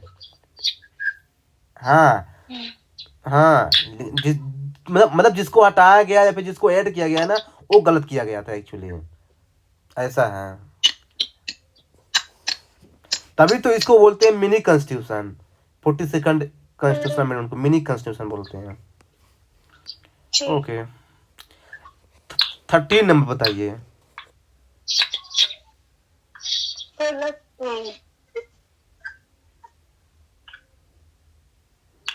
गलत क्या किए थे? क्या किए थे? सब कर देते क्या? हाँ फिर सारा नहीं बता था। अच्छा, ये मैंने आपको यदि बताया कि जो कंटेम्प्ट ऑफ कोर्ट होता है ना ये कॉन्स्टिट्यूशन में मेंशन नहीं है। तो आप लोग यहाँ से लिंक कर सकते थे। अच्छा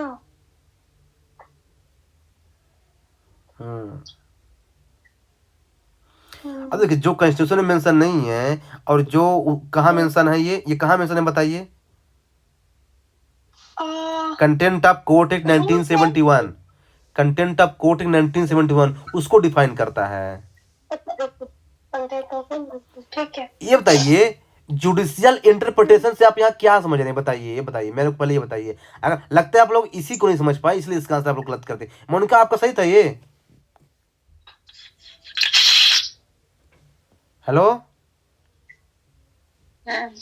आपका सही था ये 13 नंबर? सही। अच्छा कौन सा हटाए थे? 5वां? हाँ 5वां। क्यों हटाए थे 5वां बताइए?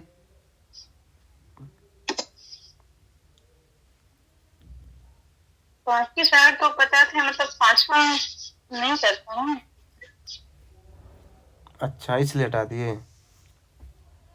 देखिए जुडिशियल इंटरप्रिटेशन का जानते मतलब क्या है कि ये कहीं डिफाइन नहीं है। जुडिशरी जो है ना अपना बुद्धि लगाएगा, अपना विजडम लगाएगा और फिर जो है ना उसका आंसर देगा। तो ये बताइए कंटेम्प्ट ऑफ कोर्ट तो डिफाइन है यार 1971 एक्ट में, मैंने बताया था उस दिन। तो जो चीज डिफाइन है उसमें क्या दिमाग लगाएगा जुडिशरी, वो तो डिफाइन है।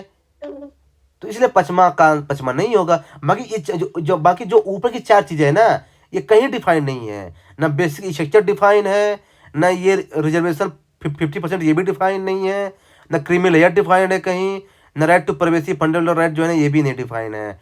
ये जुडिशरी जो है ना अपने से इसको दिया गया है, अपने से बीच में इसको दिया है, अपने जजमेंट में दिया है। लेकिन जो कंटेम्प्ट ऑफ कोर्ट है ना ये डिफाइंड है। तो इसका मतलब यहाँ पे ये है जुडिशियल इंटरप्रिटेशन। क्या है ना, आप लोग क्या है ना कीवर्ड को ध्यान दिया करें यार। ये कीवर्ड क्या है यहाँ पे, जुडिशियल इंटरप्रिटेशन। इसको अगर ध्यान देते ना आप लोगों का आंसर आ जाता है। ठीक है ना। अच्छा आप लोग इसका नाम सुने हैं क्या?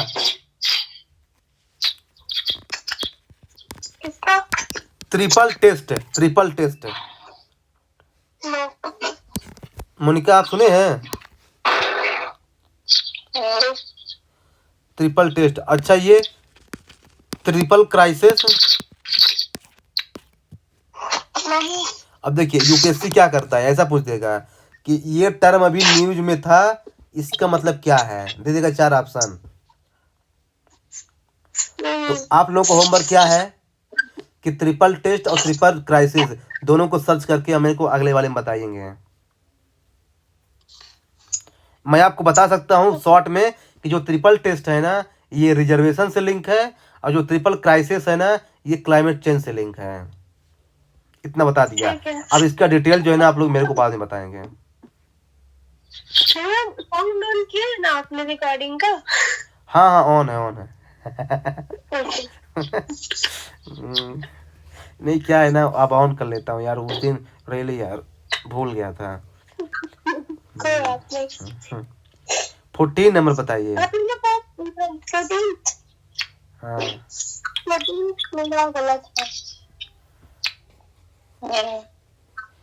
अच्छा आप दोनों का गलत हो गया यार। ऐसे क्वेश्चन आप लोग गलत कर पा रहे हैं, मतलब कि आप लोग सही नहीं कर पा रहे हैं ना।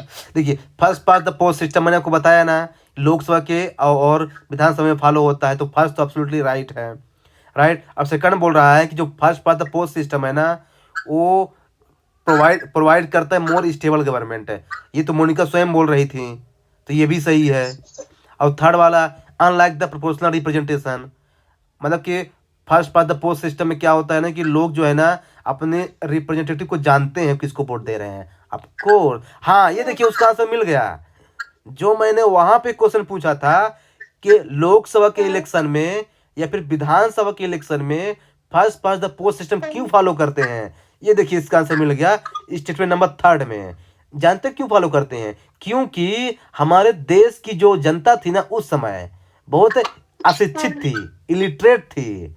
और क्या है ना कि हाँ और गांधी जी ने कहा था कि जो है ना कि डेमोक्रेसी फॉलो करना है, तो क्या है ना कि first past the post system में जो है ना एक ही बार वोट देना होता है, और जो पार्टी जीत जाएगी वो हमेशा जो है ना गवर्नमेंट बना लेती है। मतलब ये आसान था, और जो अशिक्षित लोग थे ना उनके लिए फेवरेबल था। और लोग जो है ना अपने रिप्रेजेंटेटिव को जानते हैं किसको वोट दे रहे हैं, क्योंकि इसमें क्या है ना कि जो हर कंस्टिट्यूंसी में डिवाइड होती है ना, जैसे सुनोगे ये देवतला विधानसभा है, यो विधानसभा है, तो यहाँ डिवाइड होता है, तो लोग जानते हैं किसको वोट देना है। लेकिन क्या है ना कि प्रेजेंट के इलेक्शन में जो है ना लोग जानेंगे नहीं किसको वोट देना है, कैसे वोट देना है, तो सब टेक्निकल हो जाता है। तो इस सब चीज को देखते हुए क्या है ना कि लोकसभा और विधानसभा के इलेक्शन में first past the post system follow किया गया है। देखिए थर्ड वाला ऑप्शन जो है ना मैंने पूछा था, देखिए आंसर दे दिया। इसका आंसर जो है तीनों सही है, और दोनों जो है ना फर्स्ट वाले को एक्सप्लेन कर रहा है, देख लीजिए।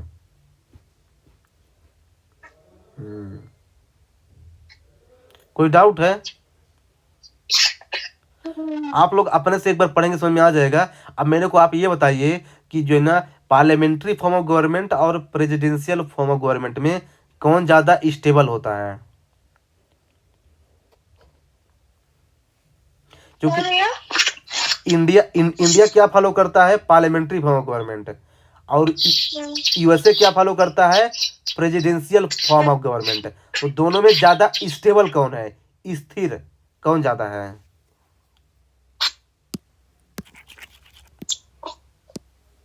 हमें बताना है। हाँ इसका तो आंसर यस और नो में है ना, आई थिंक ये बताया भी था यार, आप लोग भूलते बहुत जल्दी, वीडियो दोबारा नहीं देखते आप लोग यार। अब आप लोगों को वीडियो रोज देखना पड़ेगा, क्योंकि हम रोज क्वेश्चन पूछेंगे। पार्लियामेंट्री ट्रेवल है नहीं। ज्यादा स्टेबल पार्लियामेंट्री नहीं है, प्रेसिडेंशियल है। अब इसका रीजन क्या है ना, मैं अभी नहीं बताऊंगा, आप लोग बाद में बताएंगे, है ना। Parliamentary form of government presidential में ज़्यादा स्टेबल प्रेसिडेंशियल है, और इसका रीजन क्या है आप लोग बाद में बताएंगे। तो प्रेसिडेंट डायरेक्ट अकाउंटेबल होता है लोगों को। ये तो पार्लियामेंट्री में होता है यार, ये प्राइम मिनिस्टर अकाउंटेबल होता है डायरेक्ट। तो प्रेसिडेंट होता है। ये बताइए कि किस बेस पे हम डिफाइन कर सकते हैं या फिर डिफ्रेंशिएट कर सकते हैं कि ये पार्लियामेंट्री फॉर्म गवर्नमेंट है और वो प्रेसिडेंशियल फॉर्म गवर्नमेंट है। बताइए उसका बेसिक क्या है, डिफरेंस है, मेरे को बेसिक डिफरेंस बताइए तो।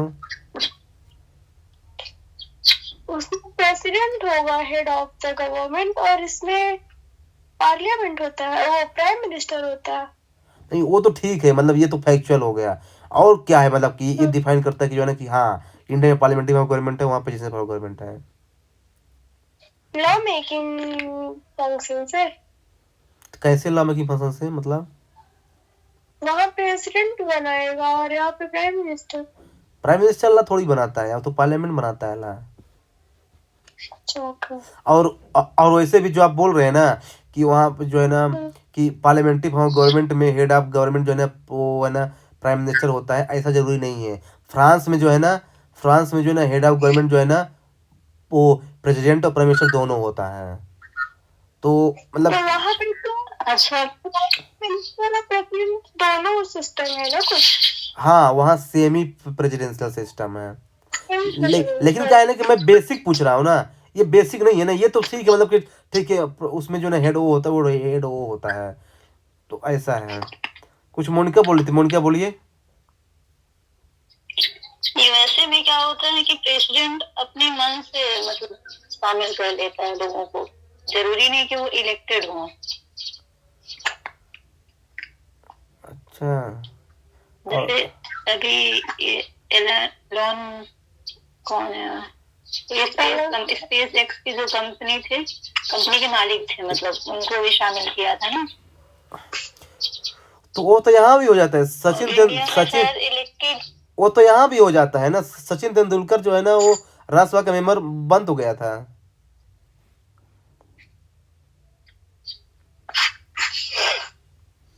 सचिन तेंदुलकर राज्यसभा का मेंबर था ना। मतलब अपना मंत्रिमंडल बनाते समय, जैसे कि पीएम ने यहाँ हाँ नहीं आपकी हाँ आपकी बात मैं समझ गया, लेकिन क्या है ना कि आप लोग जो है ना अच्छे से एक्सप्लेन नहीं कर पा रहे। ये एक्चुअली रीजन नहीं है, ये भी है ना, इसका रीजन आप लोग सच से बताइएगा। मतलब जानते क्या है, ये एक्चुअली क्या है ना, ये मैं आपको बता दूं ना, ये बहुत कम लोगों को पता रहता है। मैं एक्चुअली क्या है ना कि एक बार डिस्कस कर रहा था किसी के साथ है, तो जो है ना तो मतलब जो है ना बहुत मतलब वो दो तीन अटेम्प्ट दे चुका था, लेकिन वो भी इसका आंसर नहीं दे पा रहा था। तो क्या है ना कि थोड़ा सा आप लोग इसके बारे में सर्च कीजिएगा, इसका बेसिक रीजन क्या है, दोनों में बेसिक डिफरेंस क्या है, और फिर ज़्यादा स्टेबल जो है ना प्रेसिडेंशियल फॉर्म गवर्नमेंट क्यों है। तो क्या है ना इसको थोड़ा सर्च कीजिएगा। अभी मैं आगे चलता हूँ। 15 नंबर बताइए।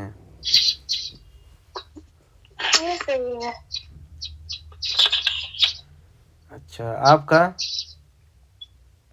हाँ मेरा भी सही है। अच्छा क्यों फर्स्ट वाले को क्यों गलत किया आप लोग?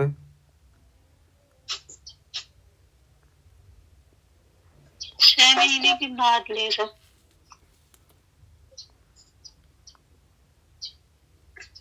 6 महीने के बाद लेता है ना। कैन नॉट ज्वाइन लिखा है, पर 6 महीने के अंदर ही करना पड़ता है। अच्छा देखिए 3 प्रकार के मेंबर होते हैं ना, एक होता है इंडिपेंडेंट मेंबर, एक होता है नॉमिनेटेड मेंबर, और एक कौन सा होता है जो किसी पॉलिटिकल पार्टी का होता है, पॉलिटिकल मेंबर। तो ये बताइए अगर कोई इंडिपेंडेंट मेंबर है और अगर कोई पॉलिटिकल पार्टी ज्वाइन कर लिया तो क्या होगा उसका? उसमें कुछ नहीं होगा उसका। उसमें मतलब कि ये ला अप्लाई नहीं होगा, एंटी डिफेक्शन ला नहीं। मोनिका आप बताइए।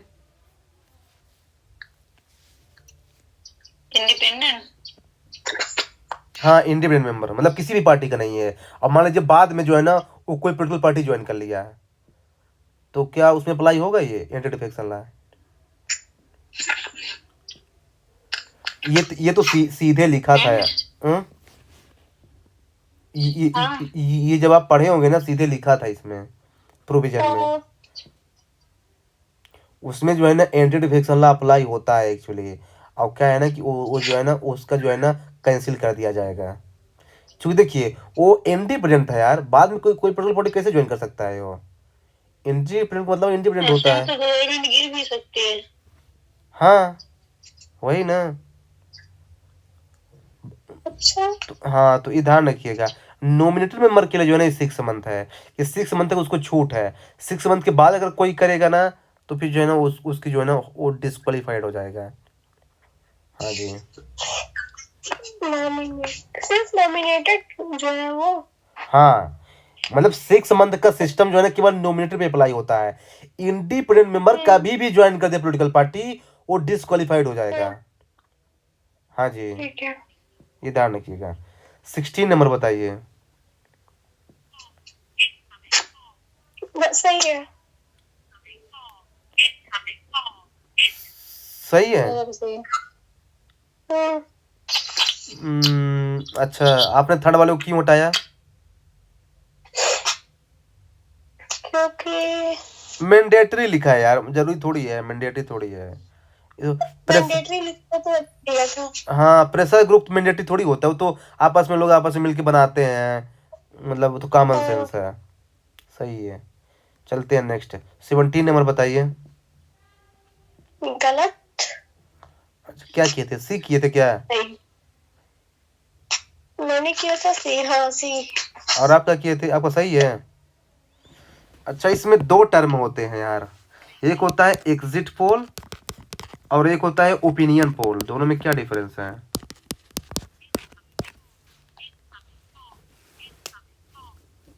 एग्जिट पोल पे बताते हैं कि कौन जीत सकता है, ओपिनियंस लेके ही बताते हैं। एग्जिट पोल में और और ओपिनियन पोल में क्या बताते हैं?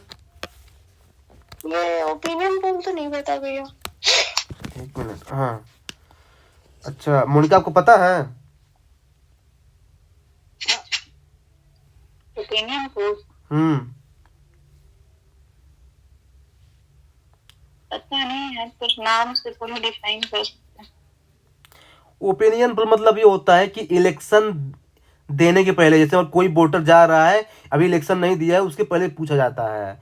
और एग्जिट पोल मतलब ये होता है कि वोट दे दिया उसके बाद पूछा जा रहा है। ये दोनों डिफरेंस होता है। तो ये बताइए कि representation of people 1951 prohibit the conduct of exit poll until 24 hours after the last polling booth closes. तो ये तो फर्स्ट वाला गलत क्यों है? 30 मिनट्स का होता है वो, 24 आवर्स। हाँ बता था, टाइम लिमिट वाला आप लोग क्लियर कर लीजिए। ये टाइम लिमिट में बहुत कंफ्यूजन करता है यार कि किसका कितना टाइम है, 6 month, 4 month, 1 month, 10 days, 5 days, 24 hours, है ना। इसमें बहुत कंफ्यूजन होता है, इसको आप लोग एक जगह लिख ली। अच्छा आप लोग बोले थे कि मैं ये तो बताइए सर, क्या मतलब दूंगी क्या, किस नाम से इसको? अच्छा हाँ ये भी है। अच्छा मैं ही करता हूँ यार। अच्छा आप मेरे को बोले थे भी था, है ना, आप लोग मेरे को बोले थे यार। अच्छा नहीं तो चले जाते कि कल सुबह कल सुबह जो है ना मैं आप लोगों को ही बता दूंगा। इसमें 10-15 मिनट लगेगा, जैसा भी होगा ना, तो है ना मैं बता दूंगा अगर देखता हूँ। क्योंकि मेरे पास इसकी एक लिस्ट थी, मैंने खुद बनाया था। एक्चुअली आपको कहीं मिलेगा भी नहीं, ना गूगल में मिलेगा ना कहीं मिलेगा, ये मैंने खुद से बनाया हुआ था। अगर मेरे पास वो लिस्ट होगी तो मैं बता दूंगा। मैंने एक साथ सब लिख के रखा हुआ है। अभी आगे चलते हैं, 18 नंबर बताइए।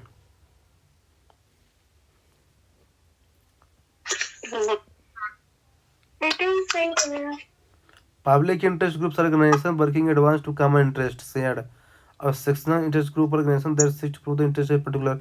ये इसमें गलत क्यों है मोनिका, आपका क्या किए थे? मैंने, मुझे लगा ये इंटरफ्रेंस किया है।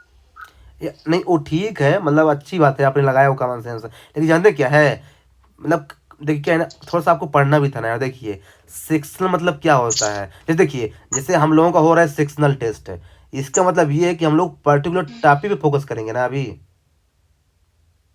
हाँ तो वही तो लिखा है यार कि पर्टिकुलर सेक्शन में फोकस करेंगे, मतलब ठीक है। देखिए मैंने आपको ये भी बताया था यार, याद याद होगा तो, कि आपको एलिमिनेशन तभी लगाना है जब आप पहले अपना अपना दिमाग लगाए, अपना मतलब अपना नॉलेज यूज करें। अगर नॉलेज काम नहीं करा तब लगाना है एलिमिनेशन। यार यहाँ पे पहले आपको नॉलेज यूज करना था हमेशा। देखिए मैं आपको पहले में बताया हूँ कि आपको पेपर 3 कम से कम 2 राउंड में करना है, कम से कम 2 राउंड में। फर्स्ट राउंड में वो क्वेश्चन करना है जो आपको अपने नॉलेज के बेस पे सॉल्व हो रहे हैं। सेकंड राउंड में आपको सॉल्व करना है एलिमिनेशन वाला मेथड, जो मैं आपको रूल रूल बताया हूँ, नहीं तो आप लोग ट्रैप हो जाएंगे, बता रहा हूँ। तो पहले आपको अपना नॉलेज यूज करना है हमेशा। अगर नॉलेज के बेस पे आंसर नहीं आ रहा है या फिर डाउट आ रहा है तब लगाइए हमेशा एलिमिनेशन, नहीं तो दिक्कत है। देखिए अब देखिए ये इतना इजी क्वेश्चन था, लेकिन मोनिका ने जो है इसको इंटरचेंज करके गलत कर दिया। हालांकि उन्होंने ध्यान से पढ़ाना होगा। तो ऐसा ब्लंडर बिल्कुल नहीं करना एग्जाम में, ध्यान रखिएगा।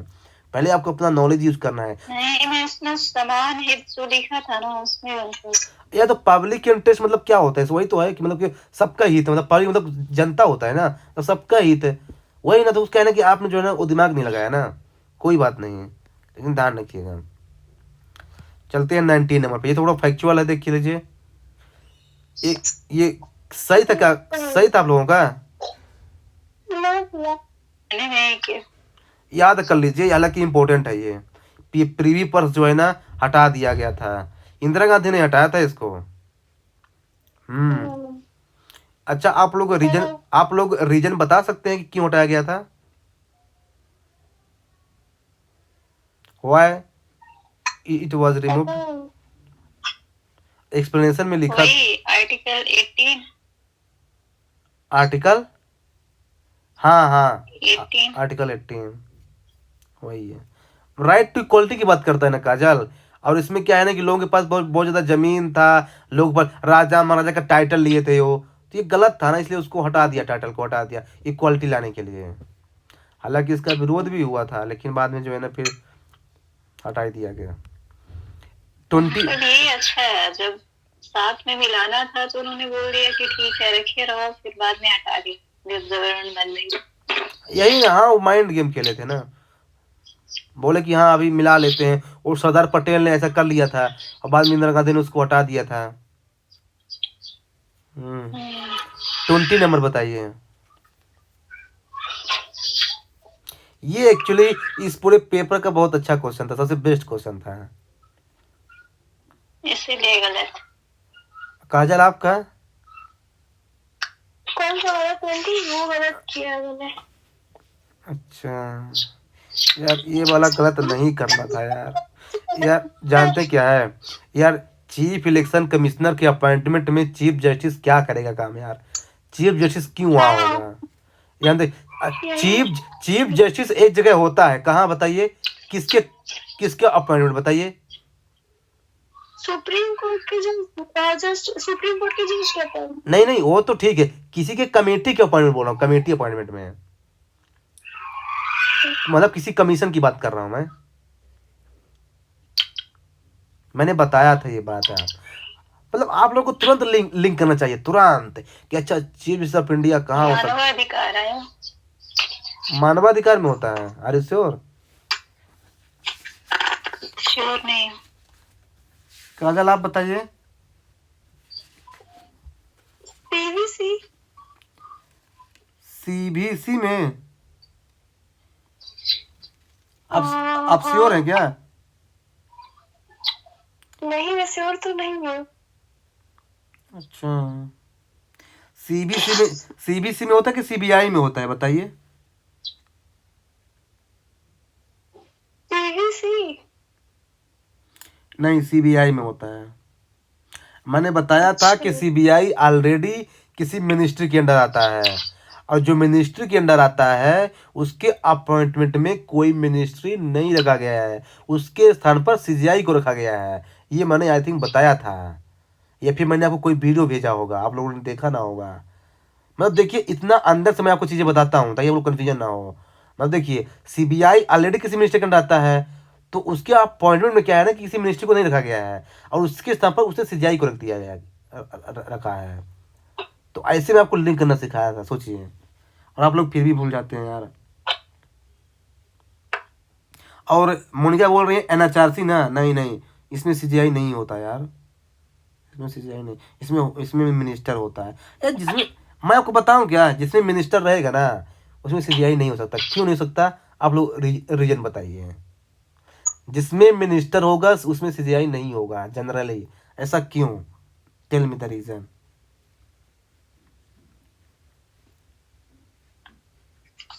मोनिका बोलिए यार, ये तो इजी है। यार सेपरेशन ऑफ पावर होता है ना यार। देखिए जुडिशरी और एग्जीक्यूटिव दोनों एक साथ कैसे आ सकते हैं, इसलिए क्या है ना कि जनरली जो है ना, जब मिनिस्टर होगा तो जुडिशरी नहीं होगा, और जब जुडिशरी होगा तो मिनिस्टर नहीं होगा। जनरली बात कर रहा हूँ, एक्सेप्शन केस में ऐसा हो सकता है, इसीलिए क्या है कि सीबीआई केस में ऐसा किया गया है। तो ये ध्यान रखिएगा, मतलब कि आपको ऐसा लिंक करना जब तक नहीं करेंगे ना, ऐसे क्वेश्चन गलत होते रहेंगे, ये ध्यान रखिएगा। You have to link. अच्छा बताइए, इसका सेकंड वाला क्यों गलत है?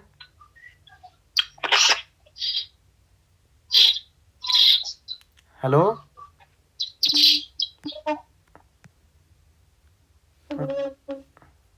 V2 कहाँ होता है?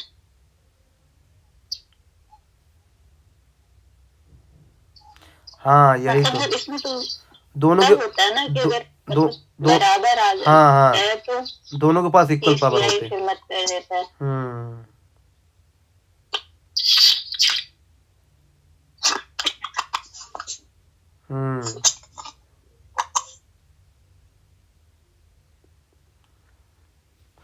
अब थर्ड वाला बताइए क्यों गलत है?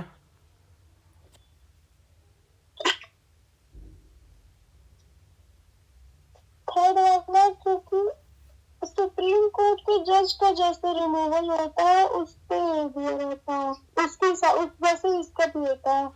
तो उसका कैसे होता है सुप्रीम कोर्ट के जज का रिमूवल? ऑन द ग्राउंड उसमें ऐसा on the ground of proof नहीं, मिसबिहेवियर और इनकैपेसिटी। पार्लियामेंट पहले और मिसबिहेवियर और इनकैपेसिटी। हाँ मिसबिहेवियर इनकैपेसिटी पार्लियामेंट रिजोल्यूशन आता है। हाँ, मिसबिहेवियर और इनकैपेसिटी के कारण जो है ना इनका रिमूवल होता है, सुप्रीम कोर्ट के जज का और कैग का, चीफ इलेक्शन कमीशन का, है ना, इन सबको होता है। तो आप मेरे को ये बताइए कि वायलेशन ऑफ द कॉन्स्टिट्यूशन से क्यों नहीं होता इनका?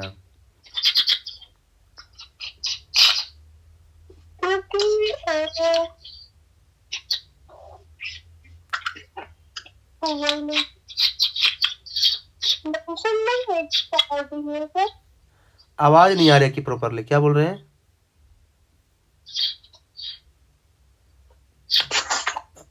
हेलो, हेलो, हाँ जी बोलिए।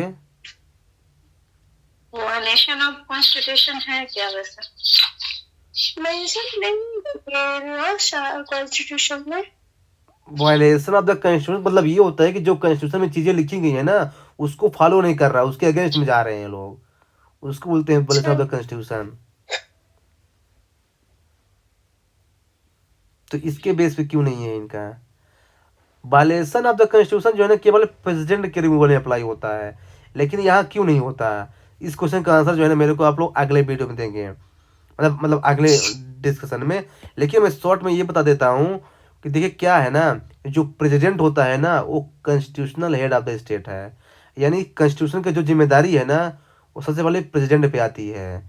तो इसलिए क्या है ना कि अगर वो कॉन्स्टिट्यूशन का वायलेशन करेगा ना तो इसका मतलब क्या है ना कि पूरे सिटीजन जो है ना वायलेशन करेंगे, क्योंकि he is the first citizen of India, president is the first citizen of India. इसलिए अगर वो कॉन्स्टिट्यूशन का वायलेशन करेगा तो जो है ना उसको उससे रिमूव कर दिया जाएगा। लेकिन क्या है ना कि ये जो सीजेआई होते हैं, क्या है ना कि ये भाई इतना बड़ा डिसीजन देते हैं, तो अगर ये इनके पास क्षमता नहीं रहेगी डिसीजन देने की तो इनको क्यों सीजेआई बनाया जाएगा?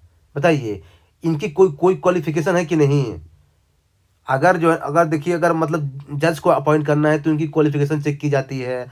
अगर इलेक्शन कमीशन ऑफ इंडिया को अपॉइंट करना है तो इनकी क्वालिफिकेशन चेक की जाती है। मान लो जब बाद में पता चला कि इनके पास उतनी क्षमता है ही नहीं है कि ये जो है ना अच्छा डिसीजन दे सकें, या फिर जो है ना ये चीफ इलेक्शन कमीशन बन सकें, इसलिए जो है ना इनका रिमूवल जो है ना इनकैपेसिटी यानी क्षमता नहीं है, इसके बेस पे इनको हटाया जा सकता है। और ऊपर से क्या है ना, मिसबिहेवियर, मान लीजिए कि इसने कुछ गलत डिसीजन दे दिया, मिसबिहेव कर दिया किसी के साथ, कॉमन सिटीजन के साथ, तो इससे हटाया जा सकता है। लेकिन जो है ना, मैं चाहता हूँ कि आप लोग जो है ना थोड़ा सा और इसके बारे में सर्च कीजिए। अभी मैं आगे चलता हूँ, हालांकि मैं आंसर बता ही दिया हूँ। आगे चलिए, 21 नंबर बताइए।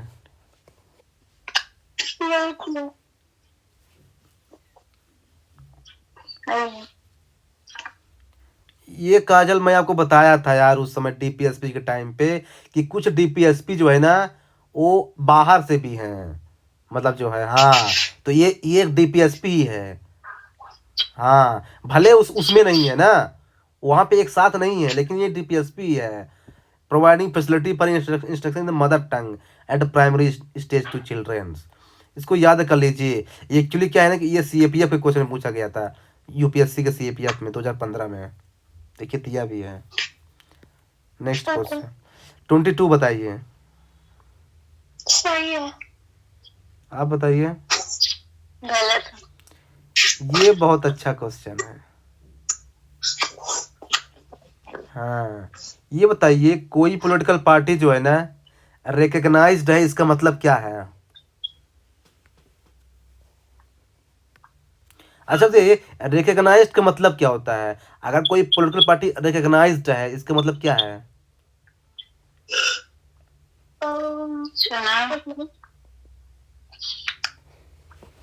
मतलब इलेक्शन कमीशन के द्वारा अप्रूव्ड है। अप्रूव्ड है। और तो ये बताइए, कोई पार्टी रजिस्टर्ड है, इसका मतलब क्या है? देखिए, रजिस्ट्रेशन और रिकग्नाइज दोनों अलग अलग चीजें हैं। तो रजिस्टर का मतलब क्या है?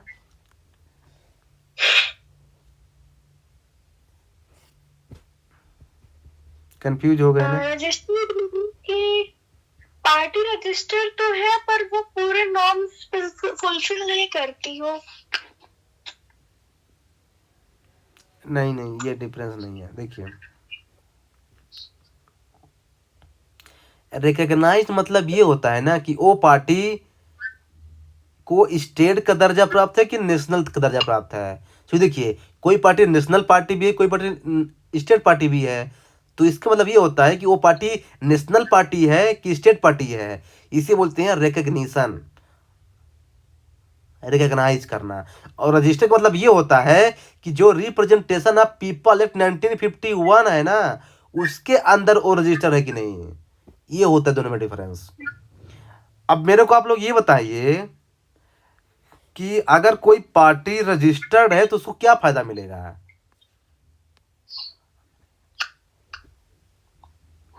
हाँ, अब कॉमन सेंस से क्या फायदा मिलेगा? क्योंकि देखिए, कुछ फायदा तो मिलेगा, तभी तो पार्टी रजिस्टर होती है। अगर नहीं होगी तो चुनाव के लिए टाइम ज्यादा मिलता है। चुनाव के लिए टाइम ज्यादा मिलता है उसको, मतलब उसमें सोशल मीडिया में ऐसा कुछ होता है ना। देखिए, अगर कोई पार्टी, चलिए मैं बता देता हूँ। अगर कोई पार्टी रजिस्टर्ड है ना, इसका मतलब ये है कि, हेलो, हाँ अजी आप कुछ बोल रहे थे, बोलिए। हाँ, उसको 20 वो मिलते हैं, स्टार कैंपेनर्स मिलते हैं, और उसको कुछ फंड्स भी मिलते हैं। अच्छा, स्टार कैंपेनर क्या होता है पता है आप लोगों को? कैंपेन करने के लिए कुछ सेलिब्रिटी वगैरह, कोई बड़ी पर्सनालिटी। हाँ हाँ, यही है। देखिए, अगर कोई पार्टी रजिस्टर्ड है ना, इसका मतलब ये है कि उसको कुछ टैक्स में बेनिफिट मिलेगा, राइट। उसको जो है ना प्रॉपर सिंबल मिलेगा। जैसे मान लीजिए भाजपा का क्या है सिंबल, लोटस है ना, तो उसको प्रॉपर सिंबल मिलता है। स्टार कैंपेनर जैसे उन्होंने बताया है ना, तो ये कुछ फायदा मिलता है, राइट। और अगर कोई पार्टी जो है ना रिकॉग्नाइज और वो रिकॉग्नाइज होना चाहती है एज ए नेशनल पार्टी, तो उसकी क्या क्या क्राइटेरिया है बताइए। अगर कोई पार्टी को नेशनल पार्टी का दर्जा हासिल करना है तो उसकी क्या क्या क्राइटेरिया है, अगली बार देखना यही पूछेगा क्वेश्चन। बहुत जरूरी है, पता होना चाहिए आप लोगों को। कंफ्यूजन है इसमें। कंफ्यूजन नहीं होना मतलब चाहिए कुछ यार, स्टेट ही कंफ्यूजन नहीं होना चाहिए। देखिए मैं बताता हूँ यार, देखिए 3 चीज़ें होती हैं, देखिए इसको ध्यान से देखिएगा, मुझे पता है आप लोगों को कंफ्यूजन है इसलिए बता रहा हूँ मैं। 3 चीज़ें होती हैं, एक होता है जो है ना कि वो कितने स्टेट में स्टेट पार्टी है, और एक एक ये होता है कि वो जो है ना उसको कितने वोट या फिर कितने सीट मिली है, राइट। ऐसा कीजिए ना कि कितने वोट मिले हैं या फिर कितने सीट, मतलब कितने सीट मिली हैं, या फिर उसे जो है ना मतलब जो वो कितने परसेंट सीट जो है ना उसे लोकसभा में मिली हैं। देखिए यहाँ पे कितने नंबर है और यहाँ पे कितने परसेंट है। देखिए अगर अब देखिए स्टेट, अगर देखिए अब फर्स्ट वाला क्या बोल रहा है, कितने स्टेट में, अगर है चार या इससे ज़्यादा स्टेट में अगर वो स्टेट पार्टी है तो वो नेशनल पार्टी बनेगी। दूसरा कंडीशन ये बोल रहा है कि यदि टोटल वोट का, जो लोकसभा में टोटल वोटिंग होती है ना, उसके वोट का 6% वोटिंग उसके पास है, चाहे लोकसभा में या फिर स्टेट लेजिस्लेटिव असेंबली में। और उसके साथ साथ और क्या, उसके साथ साथ क्या है ना कि उसके पास जो है ना कितने एटलीस्ट 4 MP होना चाहिए, जो MP होते हैं ना वो होना चाहिए। अब थर्ड वाला ये बोल रहा है, इसमें परसेंट की बात करेगा, तो परसेंट जो है ना एटलीस्ट 2% जो है ना उसके पास क्या क्या होना चाहिए, टोटल सीट लोकसभा में होनी चाहिए, है ना, और वो भी 3 डिफरेंट स्टेट से। ऐसा कर लीजिए ना, आप लोगों को कभी नहीं भूलेगा और ये क्वेश्चन आएगा यार। देखिए पहले स्टेट की बात कीजिए, कितने स्टेट में स्टेट पार्टी आई हो, फिर बात कीजिए कि जो है ना उसको कितने वोट है, उसके पास कितना वोट है, और थर्ड वाले में बात कीजिए कि कितने परसेंट सीट है उसकी लोकसभा में। तो वोट 6% होनी चाहिए और सीट 2% होनी चाहिए। तो देखिए बात ये है ना कि जहाँ पे आप कंफ्यूज होंगे ना, वो ये चीज़ एग्जामिनर को पता है और वो वहीं से क्वेश्चन बनाएगा। तो जब आपको पता है कि ये चीज़ मैं गलत कर दूंगा ना, तो उसको क्लियर करके रखा करें हमेशा, दाने की है मतलब जो है ना, क्योंकि आप देखिए इतना रिस्क नहीं ले सकते ना यार कि जो है ना कि एग्जामिनर जो है ना आपसे क्वेश्चन पूछे और आप गलत करते हैं। और इसी तरह से क्या है ना कि स्टेट पार्टी का भी है, लेकिन स्टेट पार्टी का क्या है ना कि आप लोगों के लिए होमवर्क है कि स्टेट पार्टी का क्या है वो मतलब क्राइटेरिया आप लोग मेरे को बताएंगे। लेकिन मैं बता दूं कि सेकंड वाला नहीं समझ में आया। देखिए लोकसभा में मतलब जितने भी वोटिंग हुई है, मान लीजिए लास्ट लोकसभा इलेक्शन में, ठीक ना, मान लीजिए कि जो है ना कि 5 लाख वोटिंग हुई है, 5 लाख में 6% जो है ना वो केवल पॉलिटिकल पार्टी के नाम पे होनी चाहिए वोटिंग, उसका 5 लाख का 6% है ना, तभी जो है ना वो पार्टी नेशनल पार्टी बन सकती है। और ऊपर से 4 MP होने चाहिए उसके लोकसभा के, उसी के साथ साथ है उसी पॉलिटिकल पार्टी के 4 MP होना चाहिए। जैसे मान लीजिए कि ये क्या नाम है इसका, बहुजन समाज पार्टी, अगर इसको नेशनल पार्टी बनना है ना मान लीजिए, तो क्या है ना कि जो भी इलेक्शन हुआ है ना लास्ट वाला लोकसभा का, उसमें इसको 6% वोट लाना पड़ेगा और इसी पार्टी के 4 MP जो है ना लोकसभा में होना चाहिए, ये है। और थर्ड वाला ये बोलता है कि जितनी भी सीट है लोकसभा में, कितनी सीट है लोकसभा में बताइए, 545। हाँ जो भी है ना, 545 है मान लीजिए, तो 545 का 2% सीट है, 2% सीट जो है ना उस पॉलिटिकल पार्टी के नाम पे होनी चाहिए। और ऊपर से 3 से ज्यादा स्टेट में, ऐसे नहीं केवल एक ही स्टेट से 2% होनी चाहिए, नहीं 3 से ज्यादा स्टेट में, बस ऐसा कर लीजिए आप लोग, सिंपल सी बात है। देखिए तो ये तीनों एक साथ अप्लाई होंगे? नहीं तीन में से कोई भी एक फुलफिल हो जाए, 3 में से कोई भी एक फुलफिल हो जाए। और ऐसे ही स्टेट पार्टी का भी है, लेकिन स्टेट पार्टी जानते कितने हैं, स्टेट पार्टी का 5 या 6 क्राइटेरिया है, और उसको आप लोग जो है ना मेरे को अगले डिस्कशन में बताएंगे क्या क्या क्राइटेरिया है। हालांकि इससे मिलती जुलती है लेकिन थोड़ा सा डिफरेंट है, तो उसको बताएंगे आप लोग क्या क्या क्राइटेरिया है। लेकिन अगर मैं शॉर्ट में बताऊं ना, तो शॉर्ट में जानते क्या, शॉर्ट में ये है कि देखिए जैसे उसमें क्या था ना कि 6% इन द लोकसभा ना, तो ऐसे इसमें 6% जो है ना स्टेट लेजिस्लेटिव असेंबली में है। लेकिन जैसे इसमें था कि क्या था सेकंड वाले में कि 4 सीट ना एमपी में एमपी होना चाहिए ना, एटलीस्ट 4 एमपी, और उसमें जो है ना 2 एमपी होना चाहिए, मतलब 6% वोट ही होना चाहिए, लेकिन एमपी को उसमें रिड्यूस कर दिया गया स्टेट वाले में। और अगर मान लीजिए 1 एमपी है तो, अगर 1 एमपी है तो फिर लोकसभा में 6% होना चाहिए।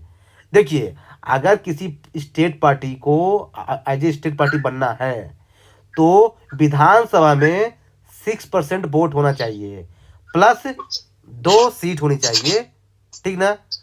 अगर उसको, अगर मान लीजिए ये क्राइटेरिया फुलफिल नहीं है तो दूसरी क्राइटेरिया ये है कि जो है ना 6% वोट जो है ना लोकसभा में होना चाहिए, और 1 सीट होना चाहिए उस समय कंडीशन, मतलब 1 सीट वहां से रिड्यूस कर दिया गया है अगर लोकसभा में होगा तब। और फिर जो है ना फिर ऐसे और सारी क्राइटेरिया है कि अगर मान लीजिए उसके पास एक भी सीट नहीं है तो क्या वो स्टेट पार्टी नहीं बनेगी? बनेगी। उसके लिए उसको 8% वोट होना चाहिए। ये समझ में नहीं आया ना, मैं फिर बताता हूँ। देखिए मैं ये बोल रहा हूँ कि मैंने अभी क्या कहा कि अगर किसी को नेशनल पार्टी बनना है तो 6% वोट जो है ना लोकसभा में होना चाहिए, ऊपर से 4 एमपी होना चाहिए कम से कम। ये था नेशनल पार्टी का। अब स्टेट पार्टी का ये है कि 6% वोट होना चाहिए उसका विधानसभा में, और 2 एमपी होना चाहिए। मान लीजिए उसके पास एमपी एक ही है तो तब फिर जो है ना उसका 6% वोट लोकसभा में होना चाहिए। और मान लीजिए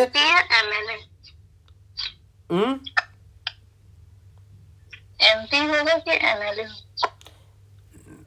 देखिए, अब देखिए ये क्या है, देखिए ये हम किसकी बात कर रहे हैं? विधानसभा की ना।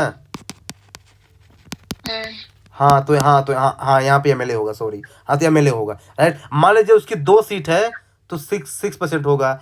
अगर मान लीजिए कि जो है ना उसके पास एक ही सीट है तो 6% होगा। अगर मान लीजिए उसके पास एक भी सीट नहीं है तो 8% होना चाहिए।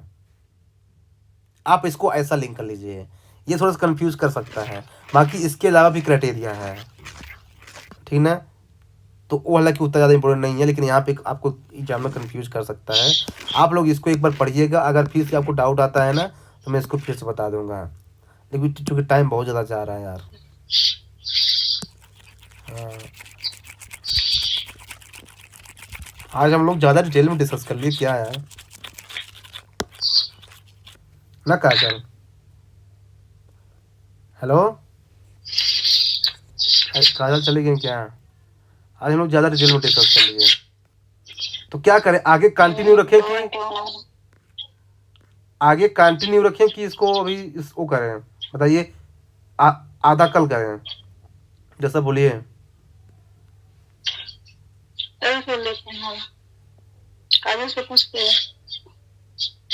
कल कर लें काजल?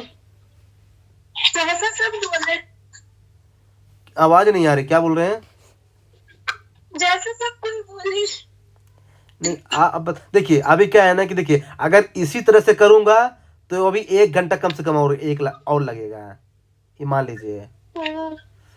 हाँ, आज थोड़ा सा डिटेल में ज़्यादा जानते क्यों जा रहा था?